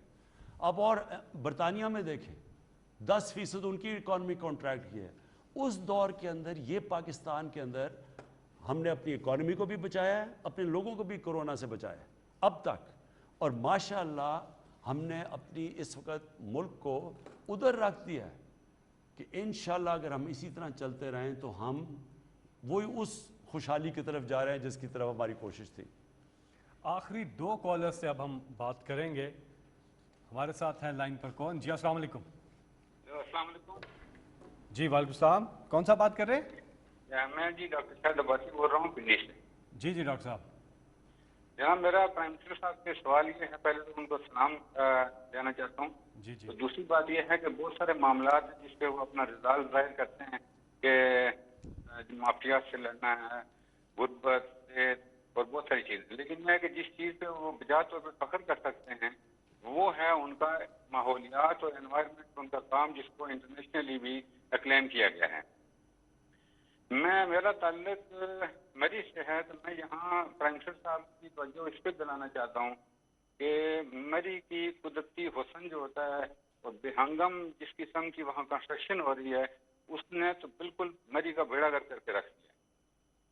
पहली बात यह है कि वो इस कोविड के दौरान भी वहाँ हर वक्त कंस्ट्रक्शन हो रही है, और वो कंस्ट्रक्शन का जो सारे का सारा जितना मलबा है वो जंगलों में फेंका जाता है। और इन दी लॉन्ग रन मुझे लगता ये है कि अल्लाह ना करे कि 2005 वाला ज़लज़ला आ जाए या उसके बाद कुछ सीवरेज का, पानी के बहुत सारे मसाइल मरी के आगे मुझे नजर आ रहे हैं। जी, आपका सवाल समझ आ गया। मरी का कुदरती हुस्न जो है उसको तबाह किया जा रहा है, बहुत ज़्यादा कंस्ट्रक्शन की जा रही है। देखिए डॉक्टर साहब, मैं आपको 2 चीज़ें बता दूं। एक कि पाकिस्तान की तारीख में पहली दफ़ा कोई भी इस गवर्नमेंट आई है जो माहौलियात की फ़िक्र कर रही है। पहले हमने 1 अरब दरख्त उगाए पख्तूनख्वा में, क्योंकि पाकिस्तान में जो ट्री कवर है, जो दरख्तों का कवर है, वो सबसे हमने अपने जंगलात ख़त्म कर दिए हैं। यानी वो मुल्क जहाँ दुनिया जंगलात उगाती है, हमने जो अंग्रेज़ों के बनाए हुए थे जंगल थे वो ख़त्म कर दिए। तो ये पहली हुकूमत आई है जिसने पहले पख्तूनख्वा के अंदर 1 अरब दरख्त उगाया, अब 10 अरब दरख्त उगा रहे हैं। और शहरों के अंदर अर्बन फॉरेस्टेशन कर रहे हैं। ये जो मियावाकी एक टेक्निक है जिस पे एक थोड़े इलाके में आप दरख्त उगाते हैं जो बहुत ज़्यादा ऑक्सीजन देती है, जो पोल्यूशन को फाइट करती है, क्योंकि हमारे शहरों के अंदर पोल्यूशन बड़ी तेज़ी से जा रही है। ये दूसरी आपने जो बात की अनप्लान्ड कंस्ट्रक्शन, उसकी सबसे पहले तो हम अब मास्टर प्लान्स बनाने लगे हैं। शहरों के मास्टर प्लान ही आउटडेट हो गए हैं। इस्लामाबाद 20 सालों में 1.5 गुना ज़्यादा बढ़ गया है। लाहौर पिछले 20 साल में 1.5 गुना से भी ज़्यादा बढ़ गया है। तो जब ये शहर इतनी तेज़ी से बढ़ेंगे और प्लानिंग के बगैर, तो आगे तो बहुत बड़े मसले मसाइल हैं। लिहाजा हमने सबसे पहले मास्टर प्लान्स बनाए शहरों के। उस मास्टर प्लान के अंदर कौन से ग्रीन इलाके होंगे वो, फिर बाय लॉज के कंस्ट्रक्शन कैसे होनी चाहिए, ये सारे आपने जो बात की मरी और नतिया के लिए, हमने अपनी आंखों के सामने है। मरी को तो ख़ास तौर पे तबाह होते देखा है, क्योंकि कोई अनप्लान कंस्ट्रक्शन, रूल्स रिलैक्स कर देते, ताकतवर जो मर्जी करे, वहाँ पूछता कोई नहीं था।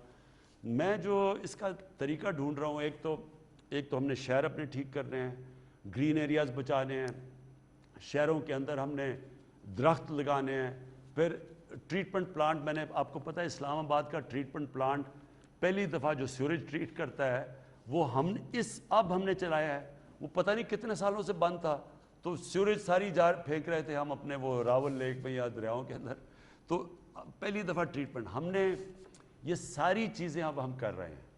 कोशिश ये है कि हम अपने दरिया भी साफ़ करें, अपने शहर भी प्लान करें, शहरों के अंदर हरे एरियाज़ बनाएं, जिस तरह ये जो नई टेक्निक्स हैं, मियावाकी फॉरेस्ट जो कि ज़्यादा ऑक्सीजन देने वाले हैं। फिर अब नए हमने टूरिज़्म, जिस तरह मरी और नतिया गली है, इस तरह के मैं पाकिस्तान के अंदर 20 और ऐसे हमने अब टूरिस्ट के स्टेशन बनाने। हमारे पास बहुत जगह हैं पाकिस्तान में, अंग्रेज़ों के बाद हमने कभी सोचा ही नहीं कि हम भी यहाँ कोई एक टूरिज़्म की जगह बना सकें। तो अब हम वो चूज़ हमने की हुई हैं पख्तूनख्वा के अंदर, लेकिन अब हम उनको डेवलप करेंगे बाय लॉज के साथ। यानी सिर्फ जिस तरह स्विट्ज़रलैंड है, स्विट्ज़रलैंड की खूबसूरती ये है कि वहाँ बाय लॉज हैं, वहाँ आप कानून के बगैर कोई बिल्डिंग नहीं बना सकते, आप कोई किसी ग्रीन एरिया में घर नहीं बना सकते, कोई दरख्त नहीं काट सकते, इसलिए स्विट्ज़रलैंड इतना खूबसूरत है। हमारे उससे ज़्यादा खूबसूरती है, लेकिन कोई कानून नहीं है। तो वो कानून के साथ इंशाल्लाह हम अब अपने ये जो सारे अपनी टूरिज़्म के लिए नए हम अब अपने ये स्टेशंस खोलेंगे। जी, आखिरी कॉलर आज की इस नशस्त के हमारे साथ कौन है जी? अस्सलाम वालेकुम। वालेकुम सलाम फैसल भाई, मेरा नाम शेख मोहम्मद उस्मान है जी, और मेरा ताल्लुक मीरावाली से है जी, और मैं एक ओवरसीज पाकिस्तानी दुबई में मुकीम। जी जी, मेरा क्वेश्चन जो खान साहब से है वो रिगार्डिंग ओवरसीज पाकिस्तानी होने के नाते से एक पैलेस्टीनियन इशू से है कि 7 मई को इसराइली फौज ने मस्जिद अक्सा में मुसलमानों के ऊपर और फलस्तीनियों के ऊपर हमला किया, और वो जो कि बहुत ही अफसोसनाक वाक़या था। इसके ऊपर हम कब we'll take 1 step forward from the PM, as क्योंकि वो हमारे प्राइम मिनिस्टर हैं और ट्रिकल डाउन इफेक्ट होगा। हम कब सिर्फ बुरे को बुरा कहने से ही गुजारा करेंगे, और इससे 1 स्टेप फॉरवर्ड होगी। और मेरा दूसरा क्वेश्चन ये है कि revival of agriculture graduate scheme, मैं as an agrarian agriculture graduate आज से करीबन 5 से 7 साल पहले एक स्कीम अनाउंस हुई थी फॉर एग्रीकल्चर ग्रेजुएट, जिसमें 12.5 किले और 25 किले जमीन अलॉट की गई थी एग्रीकल्चर ग्रेजुएट को, जो कि स्कीम नहीं चल सकी और खत्म हो गई। अगर हम ग्रीन रेवोल्यूशन और रिवाइवल ऑफ एग्रीकल्चर लाना चाहते हैं as per the vision of Khan साहब, तो इस स्कीम का बहुत हेल्पफुल होगा। और एक और रिक्वेस्ट है कि एग्रीकल्चरल प्रोफेशनल को आप मिनिस्टर ऑफ एग्रीकल्चर लगा के देखें। सही है जी, बहुत बहुत शुक्रिया। आखिरी सवाल, इसलिए मैं इसका भी जवाब देता हूँ। सबसे पहले कि जो फ़लस्तीनियों पर जुल्म किया है इसराइल ने, और वो भी उस रात पे 27वीं रात में और मस्जिद अल-अक्सा में, मैंने तो उसकी मज़म्मत की है, लेकिन मैंने शाह महमूद कुरैशी को, अपने फ़ॉरेन मिनिस्टर को कहा है कि वो तुर्की के फ़ॉरेन मिनिस्टर से भी इमीडिएटली बात करें, सऊदी अरेबिया के फ़ॉरेन मिनिस्टर से बात करें। मैंने प्रिंस मोहम्मद बिन सुल्तान से ख़ुद हमने जो बातें की थी इस्लामोफोबिया के ऊपर, कि जिस तरह इस्लाम के ख़िलाफ़ आप जो ओवरसीज़ पाकिस्तानीज़ हैं वो ज़्यादा जानते हैं कि ये पूरा एक ओवरसीज़ पाकिस्तानीज़ के ख़िलाफ़, पाकिस्तानी यानी मुसलमानों के ख़िलाफ़ ये जो कैंपेन चल रही है इस्लामोफोबिया की, इस पर भी हमने इकट्ठी बात की कि हमें एक सबको मिल के इसका मुकाबला करना चाहिए। एक मुल्क कुछ नहीं कर सकता, हम एक जो भी करेंगे ना वो एक मुल्क को अहमियत नहीं देते, लेकिन अगर हम मुसलमान मुल्क मिल के करेंगे उसका ज़्यादा इम्पैक्ट पड़ेगा। वही हम कोशिश कर रहे हैं कि ये जो इसराइल ने जुल्म किया फ़लस्तीनियों पे, पहले तो इसके ऊपर करें और फिर ओवरऑल इस्लामोफोबिया को लें। एग्रीकल्चर की बात की आपने, सबसे ज़्यादा पोटेंशियल पाकिस्तान का एग्रीकल्चर में। हम अब एग्रीकल्चर के अंदर जो अपनी ज़राई इस्लाहत में मैं आप सबको बताना चाहता हूँ कि हमने इसके ऊपर ज़बरदस्त काम किया। हम अब आपके सामने हर 2 हफ्ते के बाद एक नई इस्लाहत लेके आएंगे। एक तो किसान कार्ड है जो कि एक छोटे किसान की मदद करेगा। देखें, हमारा तकरीबन 65% जो किसान है ना, उसकी 5 एकड़ से कम ज़मीन है, और चाइना ने गुर्बत कम करने के लिए इस छोटे किसानों को इनकी मदद की थी। ये खुद नहीं कुछ कर सकेंगे, इनके पास पैसे नहीं है, कैपिटल नहीं है। एक तो किसान कार्ड हम लेके आए इनके लिए। उसके अलावा अब हम इनको नई टेक्निक्स के लिए पूरा एक वर्क फोर्स, लेकिन वो हम प्राइवेट सेक्टर से लेंगे ताकि इनको नई टेक्निक्स बताई जाए। फिर सीड डेवलपमेंट के लिए हम अब पूरा काम कर रहे हैं, अपनी रिसर्च इंस्टीट्यूट्स ठीक कर रहे हैं, चाइना से अलहदा मदद दे रहे हैं। हम अब अभी से सोचना शुरू हो गए हैं कि जिस रेट से हमारी आबादी बढ़ रही है, हमें आगे बड़ा मसला पड़ेगा। अब गंदम हमारी इस वक्त रिकॉर्ड हो रही है, अल्लाह का करम है, रिकॉर्ड गंदम पैदावार हुई है, लेकिन फिर भी क्योंकि आबादी इतनी बढ़ गई है वो कम पड़ गई है।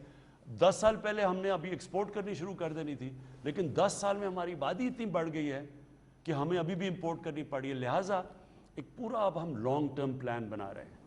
पहली दफ़ा पाकिस्तान में लॉन्ग टर्म प्लान कि हमने कैसे अपने कौम के लिए अनाज पूरा करना है, कैसे अपनी यील्ड्स बढ़ानी है।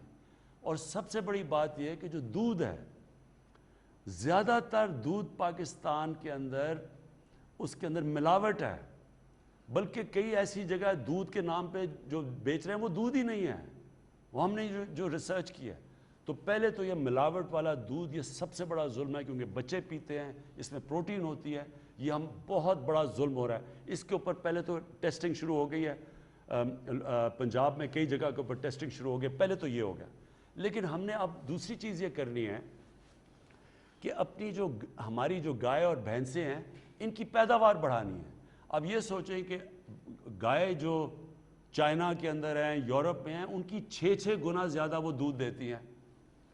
तो हमने फैसला किया है कि हम अपनी गायों का अगर हम दुगना भी करते तो तब भी हमारे पास काफ़ी दूध होता जाता है, 6 गुना तो दूर की बात है।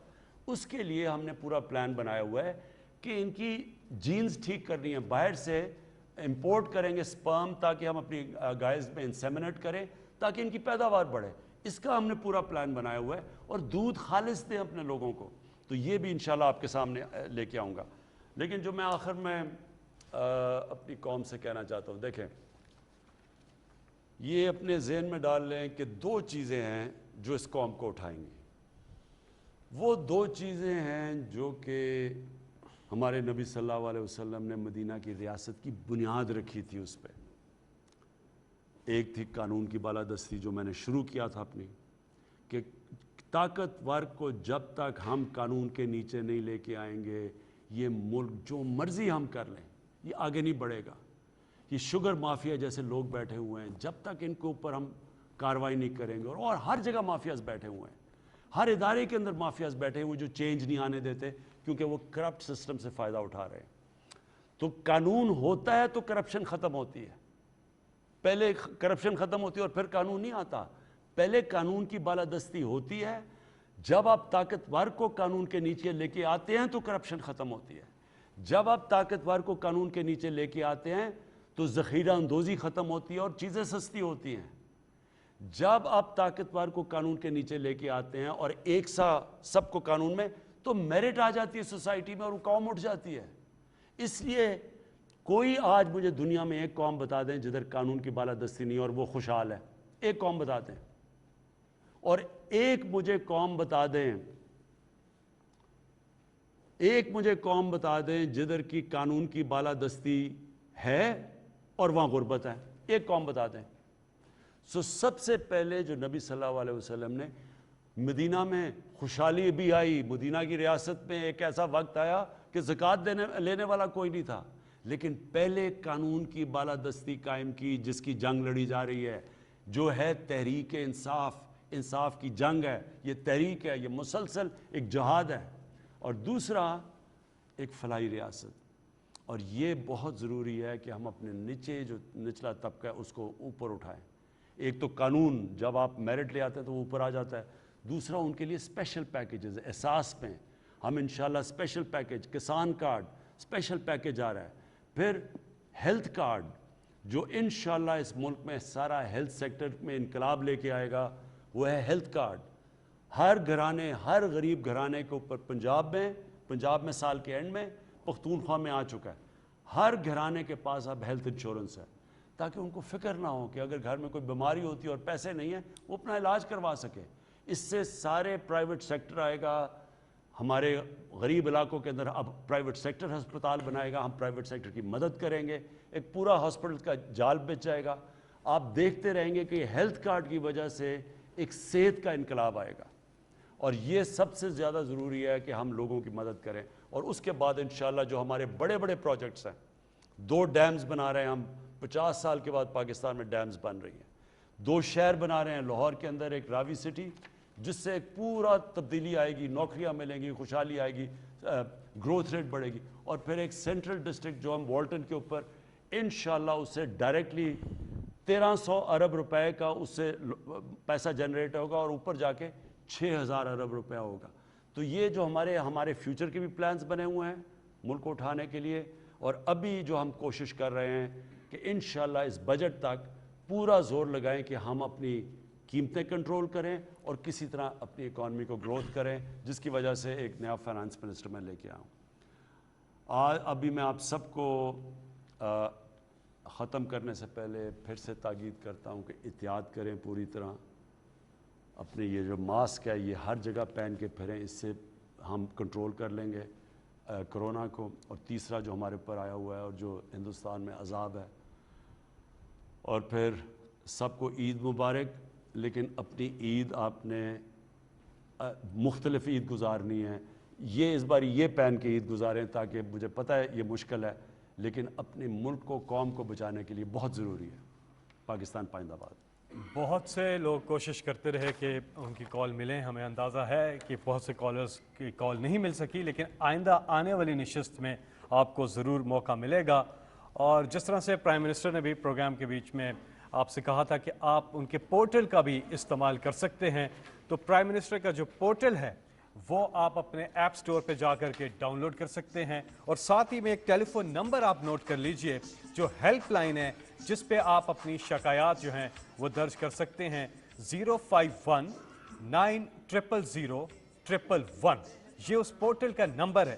اس کے علاوہ نادرا کے کسی بھی اپنے قریبی دفتر میں جا کر بھی انہوں نے یہ سسٹم بھی بنا دیا ہے کہ وہاں پر بھی آپ جا کے اپنی جو ہے شکایت درج کر سکتے ہیں.